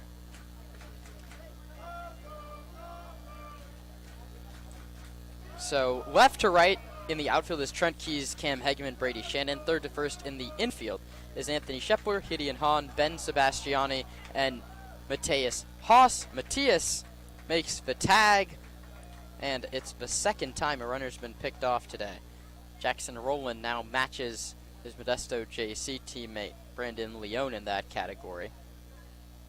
Top two in the order, too. Ball was picked off in the first, and now here in the sixth, Brandon Curry's been picked off. Rowland's 1-1 is high 2-1. So Libby is out of the game. And so Trent Keys will hit in that spot when it comes up. Swing and a miss. That counts 2-2. High slider fooled him.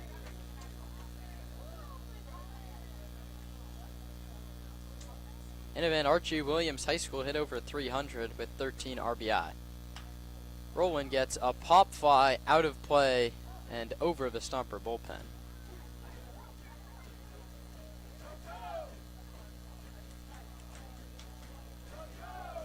Down at Sinsheimer Stadium, 5-1. The Blues looking to pull ever closer in the CCL North standings.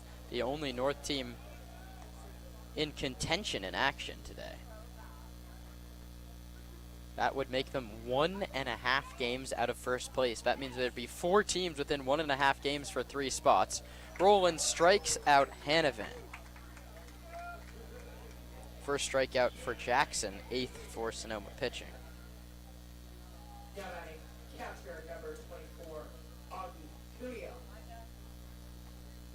Brings up Augie Cuneo, who is caught stealing after singling in the 4th. He's also popped out. A pitch. Popped up. Matthias Haas ranges out from the first base position and makes the catch in foul ground.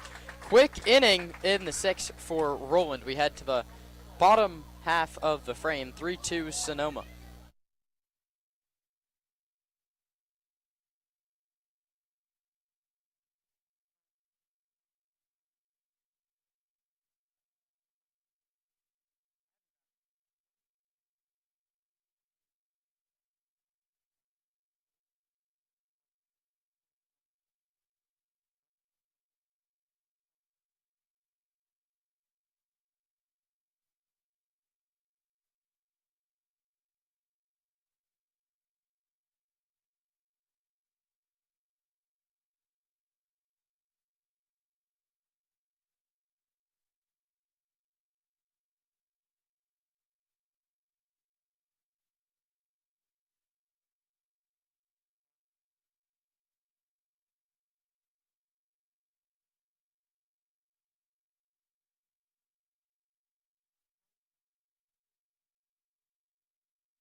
Esteban Sepulveda, Ben Sebastiani, Cam Hageman will be the 3 to hit against Matthew Knauer, who's struck out 3 out of the last 4 Stompers that he's faced. Sepulveda flew out and walked. That was against the starter Gurley. Fastball outside 2-0. And Cam Hageman, who's due up third this inning, that'll be the second go-around for Knauer. And this inning starts with 3 consecutive pitches that have missed well off the corner. And Knauer clearly upset with himself walking back. Took a long trip around to get to the top of the mound. 3-0. Fastball outside corner called strike.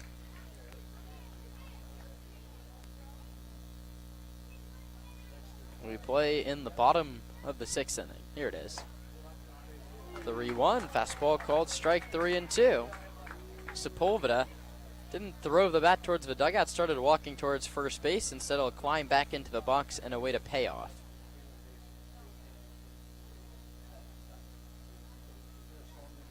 Three-two home.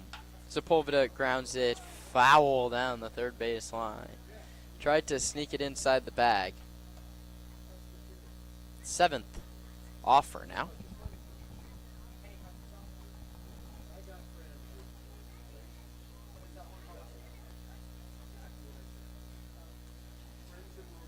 Three balls and 2 strikes. The pitch to Sepulveda. This one misses outside, ball 4. Second walk for Sepulveda. First walk issued by Knauer. He's hit 2. That brings up Ben Sebastiani.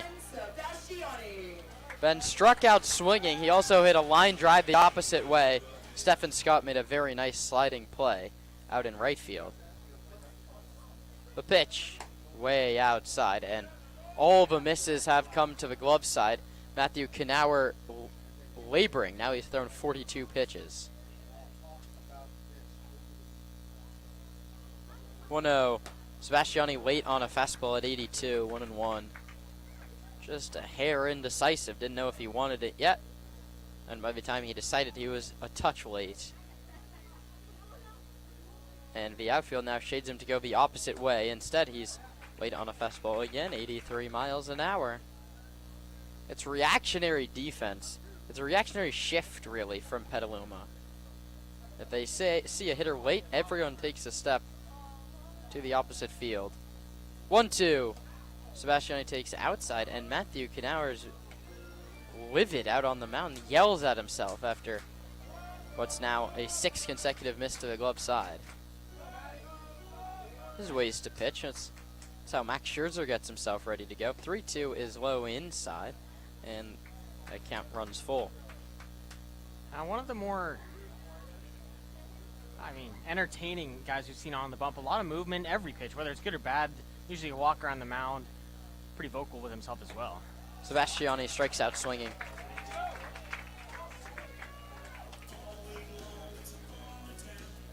And a great pitch there from Knauer, a high fastball that had some late little break on it. A really solid pitch to set down Ben Sebastiani.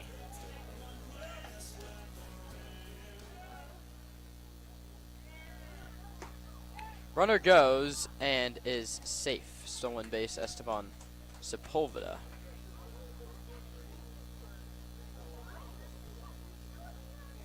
So now Stompers are out of the double play, and there's a runner in scoring position for Cam Hageman. Pitch was a strike. And now there's action in the Stomper bullpen. A couple of arms up and throwing. 0-1 low, 1-1. Last of the 6, Sonoma leads this ball game by the score of 3-2.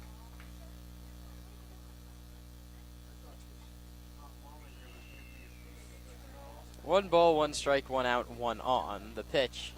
A nice pick by Cunha. They have a pick back to second base. His throw is high. The tag is late. If Cunha's throw was just a little bit lower there, they might have had a play out at second base. And Sepulveda got hung up there. He thought the ball was in the dirt. A nice block from Cunha, but Sepulveda nearly got picked off at second. 2-1 home. called strike outside corner 2-2. Cam Hegman has a question for Dylan Brewster. Most likely asking, it's not going to get further off the plate than that. Hitting room on the right side. Hanavan shaded over towards the bag, and Hegman comes up empty. 6 strikeouts. The Stompers coming up empty against Gurley and Knauer. It's a 10th strikeout, and there's 2 outs in the 6th. And it's great stuff, Matthew Knauer. You can see why he's pretty confident about walking on at UCLA. He's got a great slider. The motion, pretty deceptive, tough to really pick up, and I mean, he's pitching with confidence.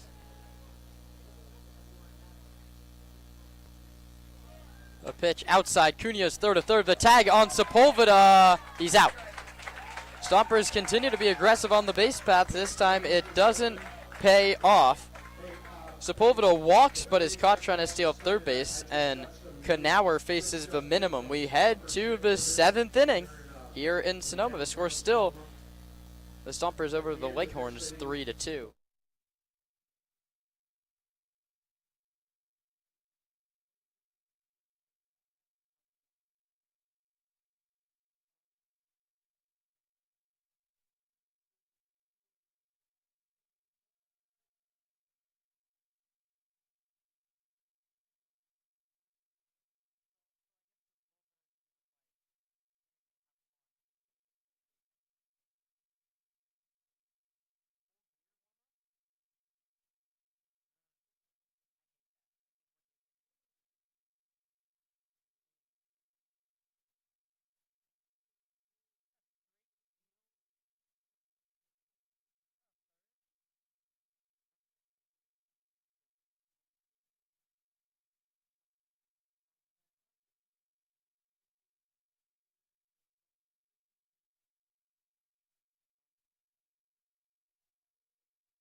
The new arm is Nick Polis, and he starts his outing with a called strike here in the top of the 7th inning. He relieves Jackson Rowland, who gave up 2 earned runs over 2 innings.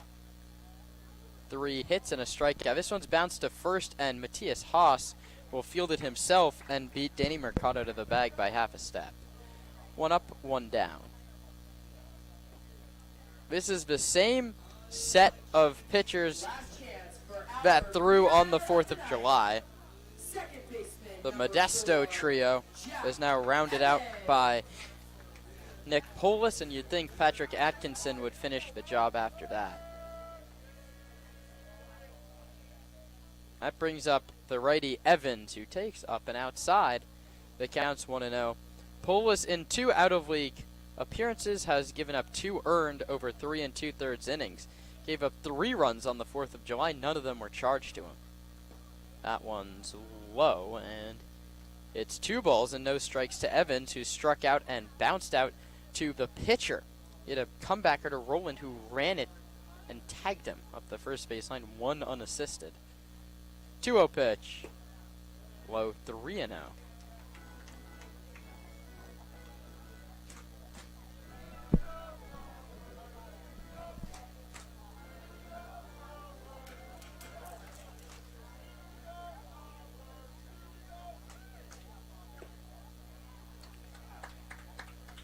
Three O's in there, 3-1 to Evans out of Archie Williams High School, be followed by Stephen Scott and Jack Montantos. 3-1. Bounced foul back to the screen, 3-2. Polis looking to just get a couple of quick innings here for the Stompers, as they are now counting down 8 outs to get here on a Thursday night.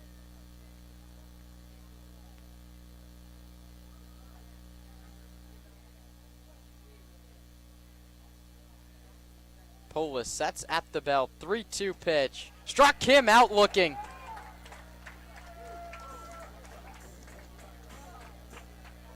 First strikeout for Nick Polis, 9th for Sonoma pitching, and there's quickly 2 away for Stephen Scott. Rancho Cotati High School bounced out to the second baseman, reached on an error and scored. Polis yanks it back to the screen.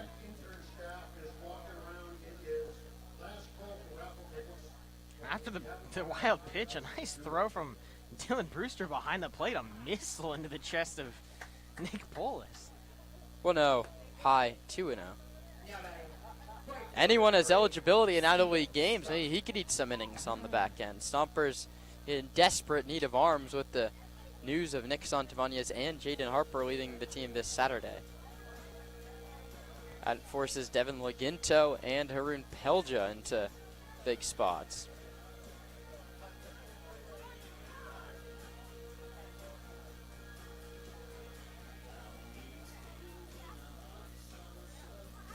Two balls and no strikes is the count on Stephen Scott.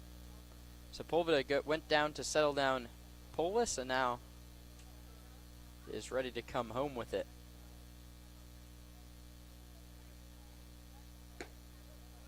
Misses outside. 3 balls and no strikes.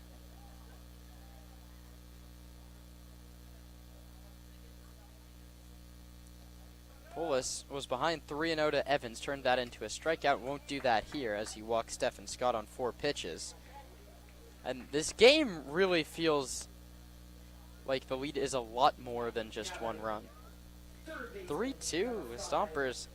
This would be a gut-wrenching late loss that would turn into a league contest over the weekend, 3 of them. First pitch to the lefty, Jack Montantos. Inside and low, past Sepulveda to the screen and taking the extra bases. Scott holding there, and Sepulveda is going to call time again and go talk to Jackson. Well, no, you just wanted time to make sure you could get a new baseball reset behind home plate before the lefty Montantos digs back in from the left side. Casa Grande as well for Jack.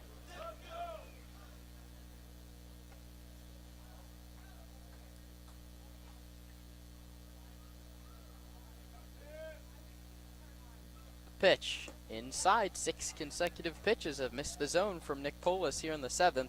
Montantos, a left-handed hitter, slightly open, stands straight up in the box and points the bat in almost a flat line over his shoulder. It's just straight back and forth, 90 degrees almost.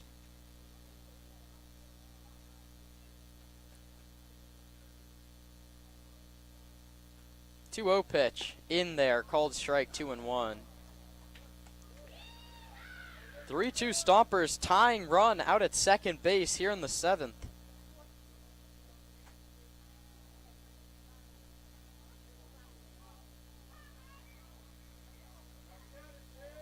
2-1 pitch. Over but low, and the count's 3-1. And now Nick Polis is in jeopardy of walking a second hitter in a row, and that would set up the tying and go-ahead runs on the bases. Polis comes set at his bell. Check second, comes home. Montantos takes inside ball 4.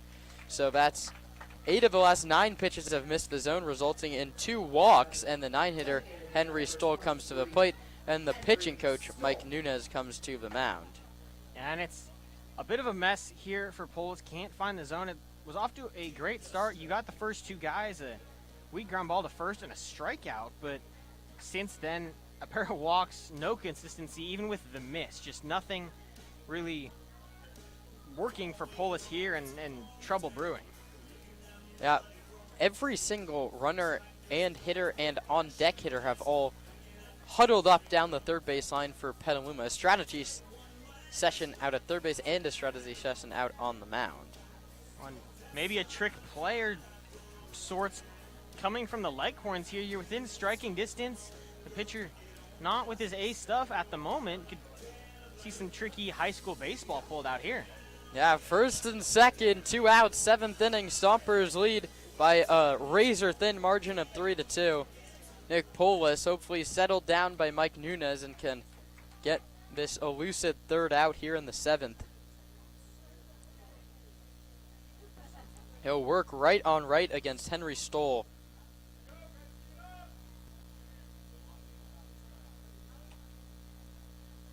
Polis delivers. Foul back to the screen. 0-1. I was ready for it. Screen's too high. We don't need the screen if Roman brings a glove to the ballpark every day. From second base is Scott. From first base is Montantos. Both of them reached via 2-out walk. The 0-1 coming from Polis to Stoll. Outside corner, called strike, 0-2. And maybe Mike Nunez told him to just go throw the fastball and make them beat you, because those were 2 flat ones at 89 miles an hour in the zone. Looking to escape the jam here in the 7th. Shakes off once from Sepulveda, twice from Sepulveda. Now they agree upon a sign. The pitch.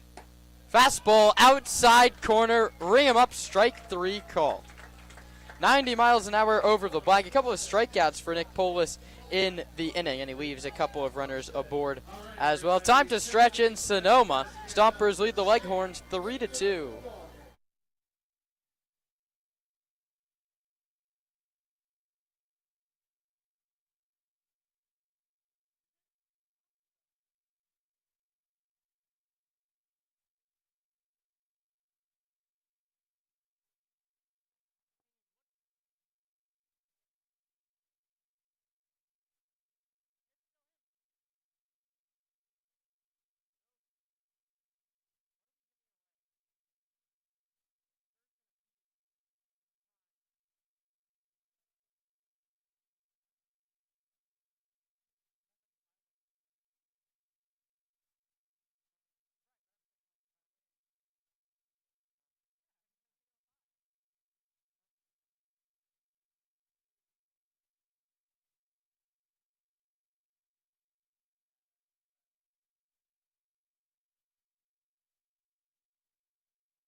Gideon Hahn goes to work against Matthew Knauer, and now he goes to work behind in the count, 0-1.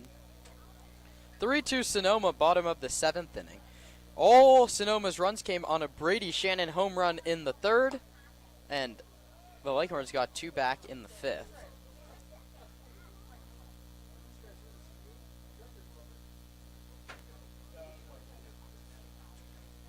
One pitch. Low, 2-1. Hahn, a left-handed hitter against Knauer, a right-handed pitcher. No action in the Stomper bullpen. Polis might get the 8th as well. 2-1 pitch. Off the corner, 3-1. Top of the order here for Sonoma. Would love to add a little bit of insurance and make the close of this ball game a little bit easier. Hahn takes, called strike, 3-2. Gideon doubled in the 1st, grounded out in the 3rd, and was hit by a pitch in the 4th. 4th go-around for the Stomps. That one sent towards center field. Right at Mercado, in his tracks, makes the catch. Hard hit baseball, ends in a glove, 1 away. And it's been a good outing for Matthew Knauer. Just 1 over the minimum through 3 innings of work. He's got 6 strikeouts to his name, worked out of a couple hairy situations. Yeah, Stompers are caught stealing twice. Anthony Shepler was thrown out as the trail runner on a double steal.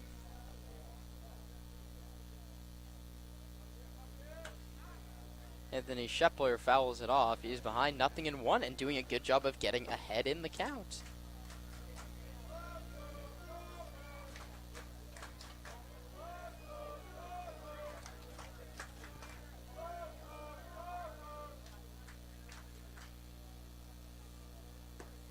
Shepler swings and misses, 0-2.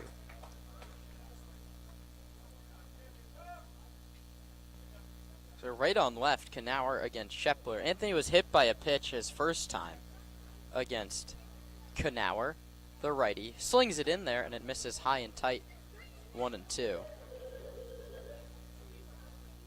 It's a sort of a rising fastball from that sidearm delivery. Just kept on running up over Shepler's head. Trent Keys is on deck. He's going to hit for McKinnon Libby.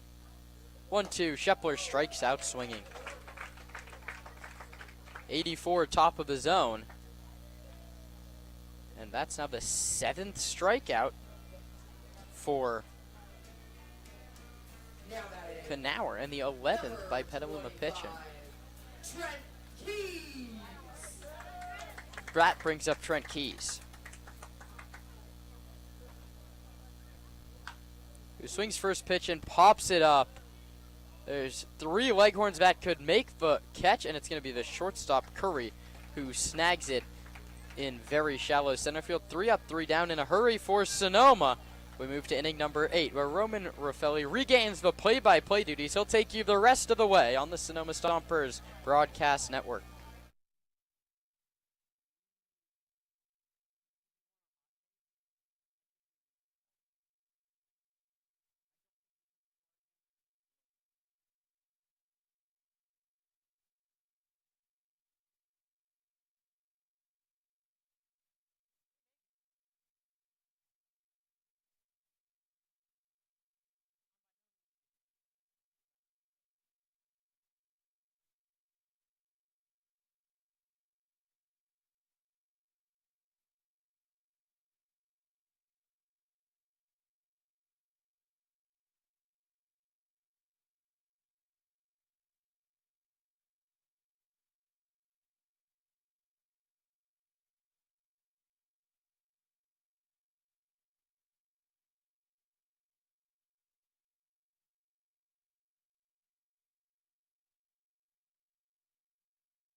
First pitch sent foul down the right field line.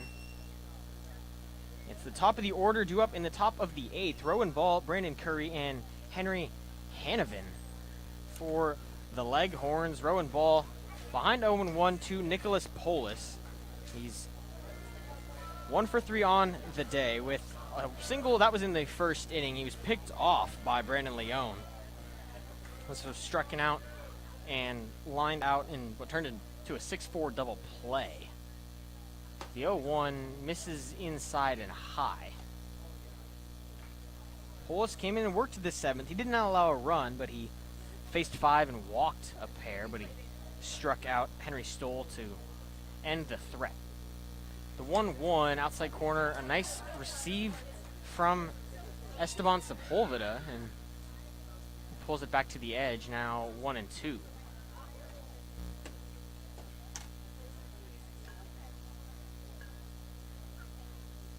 Pulls from the stretch, the 1-2 misses high and in.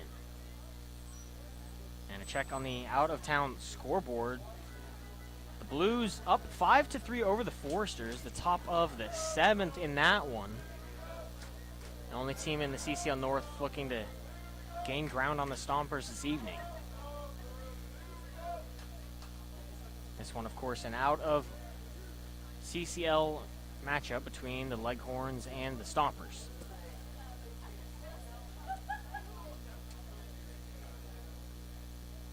The 2-2 from Polis, fouled back, and the bat goes flying over the third base dugout. Very nearly hit several people.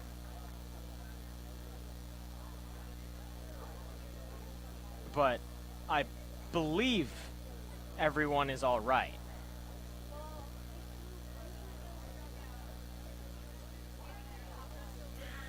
So we'll pause for a moment as Rowan Ball gets his bat back. Goodness. That's what feels like the 7th or 8th time we've seen that. And I guess the ball was foul tipped. It's 2-2 now. That pitch misses now a full count, so I don't know what happened on the pitch there. It was a swing, but I guess fouled off. The 3-2 hit over the head of Polis and into center field. A leadoff single for Rowan Ball, his 2nd of the ball game.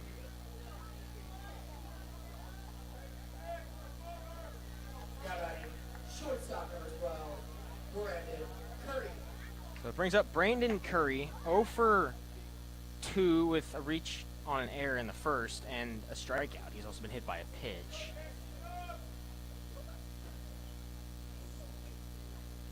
Polis delivers a bunt, but down by Curry here. A sliding catch and the throw to first in time. A P1 1-3 double play gets the Stompers out of the leadoff single, and a nifty play there from Nicholas Polis.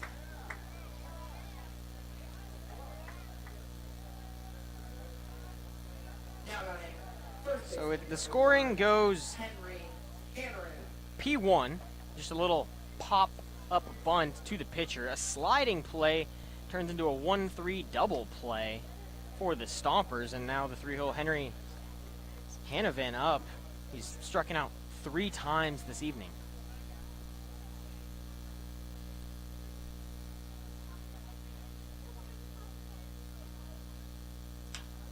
The 1-0 flared into shallow right field. Hegeman Shannon comes on and makes the catch, very nearly collides with Cam Hegeman, but the Stompers sit down the Leghorns in the 8th. 1-2-3. We'll head to the bottom half here on the Sonoma Stompers Broadcast Network.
got a ball game in the bottom of the 8th and a new pitcher for the Leghorns. It's Danny Cuneo, Danny Mercado. Cuneo behind the dish. He went to have a visit with Mercado, who pitched to the tune of a 1.52 ERA this last spring, 64 2/3, 80 strikeouts, 13 walks, 14 earned runs, and 57 hits. He was not bad at all for Petaluma High School. First pitch to Paul Azul, rides the outside corner for a strike.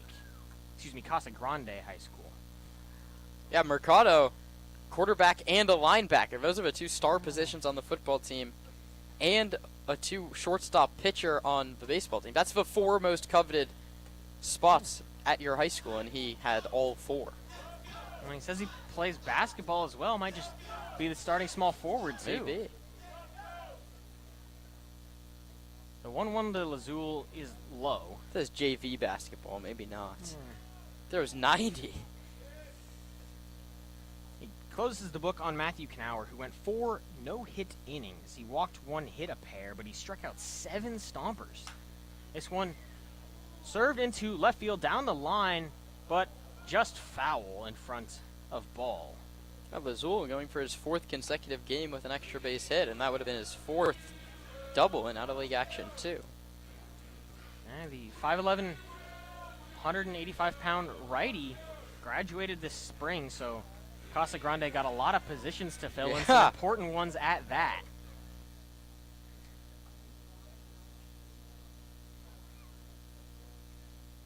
Two and two, someone called, Paul Azul got to tie the shoe. Nice heads up there from Dylan Brewster.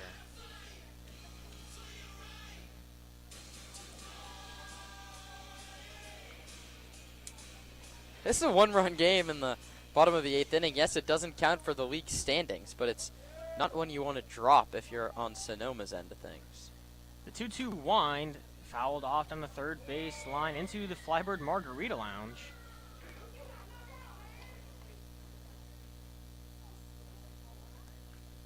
We'll do 2-2 again.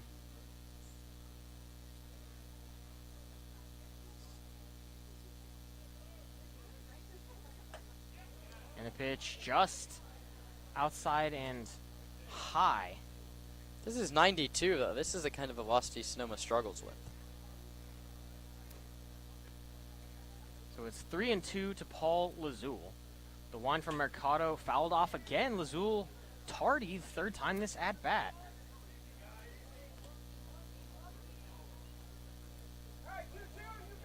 Lazul, one of the hottest bats in the Stomper lineup.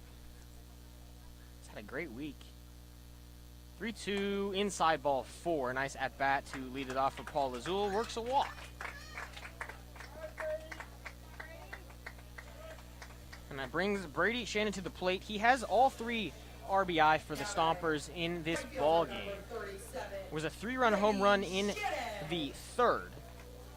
Anthony Shepler singled, Paul Azul singled, and then driven in on the long ball from Shannon. He's just 0 for 1 since 1 for 3 on the day, with a pair of strikeouts to complement that home run. First pitch to Shannon, misses low and outside.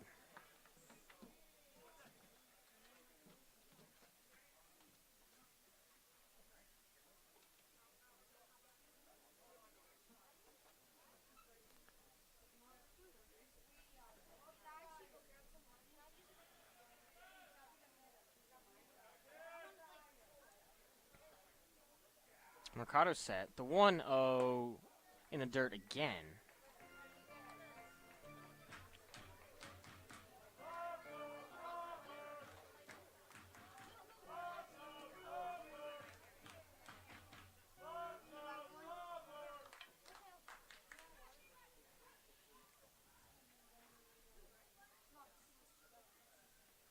The 2-0 from Mercado is popped up behind first base and not caught here. So Lazul going to have to run to second where he's put out there. That goes 3-6 fielder's choice, and Brady Shannon trades places with Paul Lazul. Not in the way you typically want.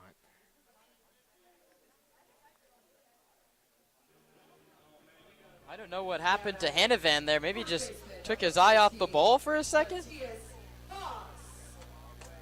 A funky play there. And brings up Matthias Haas. First pitch in the dirt. Shannon doesn't advance. Nice block from Cuneo up behind the plate.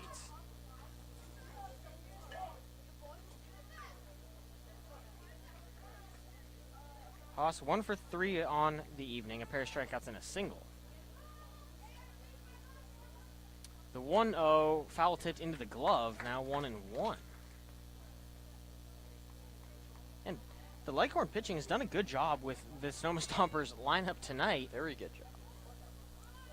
11 strikeouts from the first 2 arms, that's through 7 innings. And the second of those 2 faced 1 over the minimum.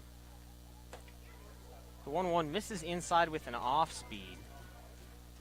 It's a slider at 79, missed high and into Haas.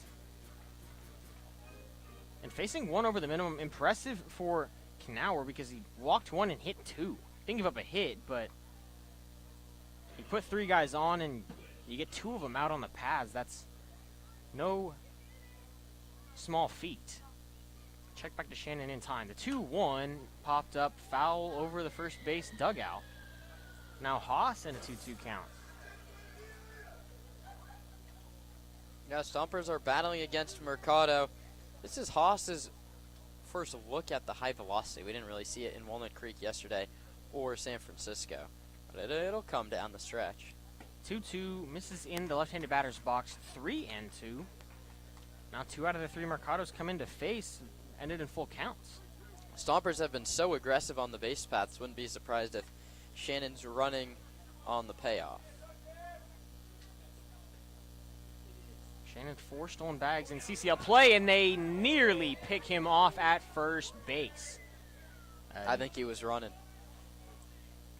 Certainly looked like a nifty move from Mercado. Nearly got Brady Shannon. And a nice tag from Hanavan there. He caught the ball and was practically on the back of Shannon.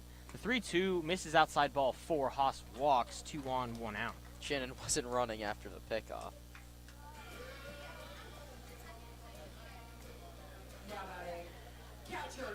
It brings the catcher Esteban Sepulveda to the plate.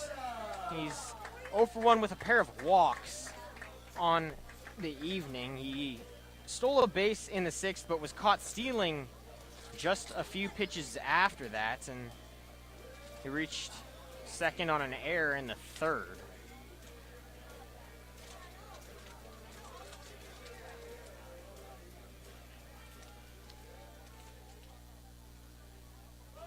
Two on, 1 out in the bottom of the 8th. The Stompers looking for a couple runs of insurance. It's the UC Riverside commit Esteban Sepulveda, and they pick back to first pitch, and they nearly get Haas, but the call is safe from John Pierce in the field.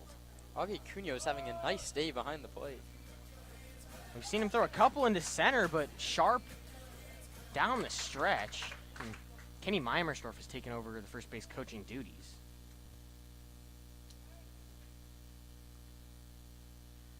The 0-1 to Sepulveda, cut on and missed. A nice slider there from Mercado. He's quickly ahead of Sepulveda, 0-2.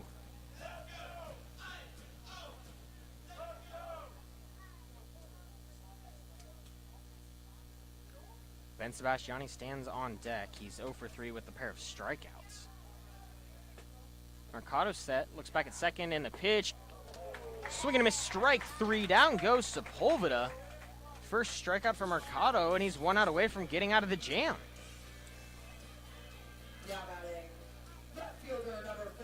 And we'll see a mound visit here from the Leghorn pitching coach. And I can't imagine this is the move to the pen, unless there's a very limited pitch count I don't know about for Mercado. He hit 20 on that pitch. Yeah, so just a talk here. I wonder if this is a preventative, don't try to do anything fancy. I mean, we saw the mound visit between Cuneo and Mercado, and then they immediately they pitch out, and back pick to first. Maybe this is just, hey, don't do that. Don't throw one away. Maybe it is to do that. It could be as well. I mean, if I'm the Leghorns here, I'm not trying to do anything fancy. You've got the 8-hole who's 0 for 3 on the evening at the plate. Just try to get it out. Trust your defense, which has been solid. Just one error, and that was to the catcher on a back pick to second. First pitch whiffed by Sebastiani on the off speed from Mercado. It's a nice slider, around 80 miles an hour. He's settled in well after putting 2 on. The 0-1 just high with the fastball, that at 88. That's a good take from Ben Sebastiani. One of the better eyes on the ball club. 1-1, 2 on, 2 out. Bottom of the 8th. The Stompers clinging to a 1-run lead. The 1-1 cut on and missed. Blew a fastball by him. 89 low in the zone. Now Danny Mercado just one pitch from getting out of the jam in the 8th. Shannon on second. Haas on first. 2 outs in the 8th. The 1-2 from Mercado misses inside. 2-2. Yeah, that's a front hip slider. You're going for a call to strike 3. And we've seen that given a couple times tonight. Just missed about a ball's length inside there. The 2-2, called strike 3 outside corner. Sebastiani doesn't like the call, but Danny Mercado works a scoreless 8th. The Leghorns trail the Stompers by 1. We'll head to the 9th on the Sonoma Stompers Broadcast Network.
It's Patrick Atkinson to pitch the 9th, an out-of-league only pitcher for the Stompers.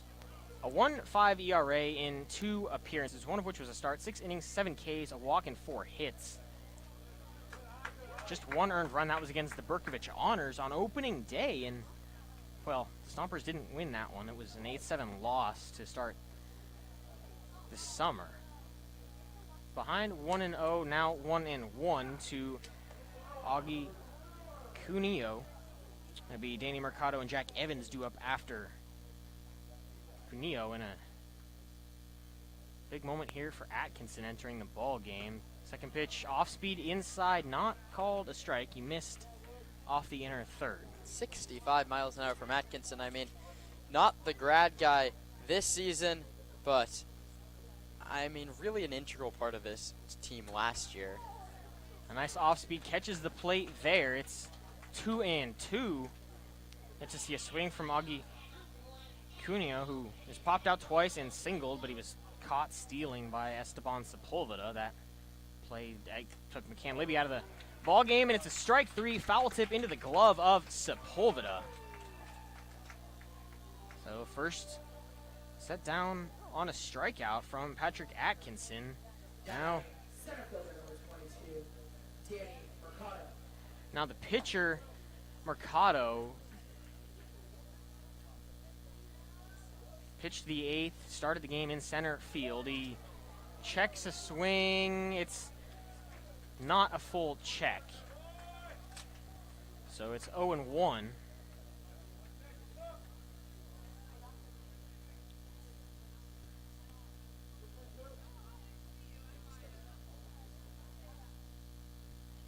The 0-1 cut on and missed. Late on the fastball. 86 from Atkinson. Now 0-2 to Mercado. Leghorns looking for a run in the 9th to push to the bottom half with Sonoma. The 0-2 cut on and missed. Strike 3. Back-to-back Ks to start the 9th. Atkinson one away from a save here to get the Stompers a much-needed non-CCL win. And it brings up Jack Evans, a pair of strikeouts, and a ground ball to Nicholas Polis that went one unassisted. He just jogged over to the line and tagged out Evans. First pitch misses outside.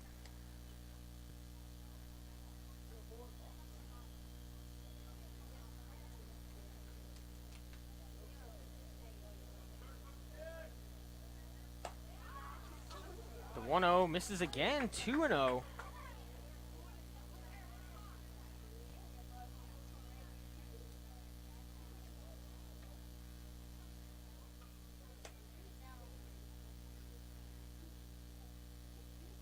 From Atkinson, poked to Ben Sebastiani at second. He fields, throws in time to Mateus Haas, and that's the ball game. Sonoma with a 3-2 win, non-league over the Petaluma Leghorns. Kieran, there wasn't a lot of offense here against a team that the Stompers expected to put up some runs, just 3, but it gets the job done against the Leghorns. A much-needed victory on a Thursday night. Yeah, the pitching was fantastic. Leone, really after a tough first 2 hitters, got the scouting report. Let's challenge him and beat him with your fastball. Mix in the slider whenever you please. He turns in 7 Ks over 4. Then roll into Polis and Patrick Atkinson. You expect nothing less from the veteran out of the bullpen. Big outing, a big save there in the bullpen. Wasn't always the cleanest. Jackson Rowland gives up 2, those coming in the 5th inning. Nicholas Polis worked in and out of trouble, but Atkinson comes in 1, 2, 3, and a pair of strikeouts in the 9th. That's one way to grab some momentum as the game ends and you have a much anticipated Walnut Creek game on a Friday night. Yeah, big one tomorrow into a big weekend. Walnut Creek, you just dropped an 11-8 really ugly game to them yesterday. Now it's back. It's your yard. This is one you have to have. You're staving them off for first place. There's a nightmare scenario where Sonoma could drop into a 3rd place, virtual tied even for 4th with a loss yesterday. It's a big one against the Dads tomorrow here at home. A big one incoming, and one thing that we talked about in the pregame show was the defense for the Stompers. A couple messy games defensively coming into this one. They still put up 3 errors on the board. Something has to change with the defense because that's not going to win you ball games down the stretch in the CCL. I mean, absolutely not. We talked to multiple pitchers yesterday, and they said, well, if our defense made half the errors they did, that's a game we win. You have to help out your pitchers. You have the best ERA in the league, but that number is going to climb if you're not helping them out. Now, so the final totals, 2-6-1 for the Leghorns. Falls to 3-6-3 for the Stompers. It wasn't always pretty. Not a lot of offense in the ballpark tonight, but the one ball that left the ballpark was a 3-run shot from Brady Shannon. Ends up making the difference in this one. Yeah, Brady Shannon, that's a nice piece of hitting. He's really feeling it. He's homered now in 3 out of 4 games. Went dead center in Walnut Creek yesterday. Pulled a homer in San Francisco on Sunday, and especially if you get Nick Sebastiani back post All-Star break, this lineup can look really scary. You get Colton Boardman going again. in the leadoff spot. Then you go Boardman, Handren, Shannon, Sebastiani, top of the lineup down the stretch. That would really help out for Sonoma. That's a big stretch. Stompers looking to get healthy, and they get right tonight. They get back in the win column. The win goes to Brandon Leone. The loss goes to Jack Gurley, and the save to Patrick Atkinson. The Stompers 3-2 over the Leghorns. Tomorrow, ball game against the Walnut Creek Crawdads, and that'll do it on the Sonoma Stompers Broadcast Network. From Kieran Costa and everyone who makes this broadcast run, our analytics department, the in-stadium entertainment, I'm Roman Raffelli saying good night from Sonoma.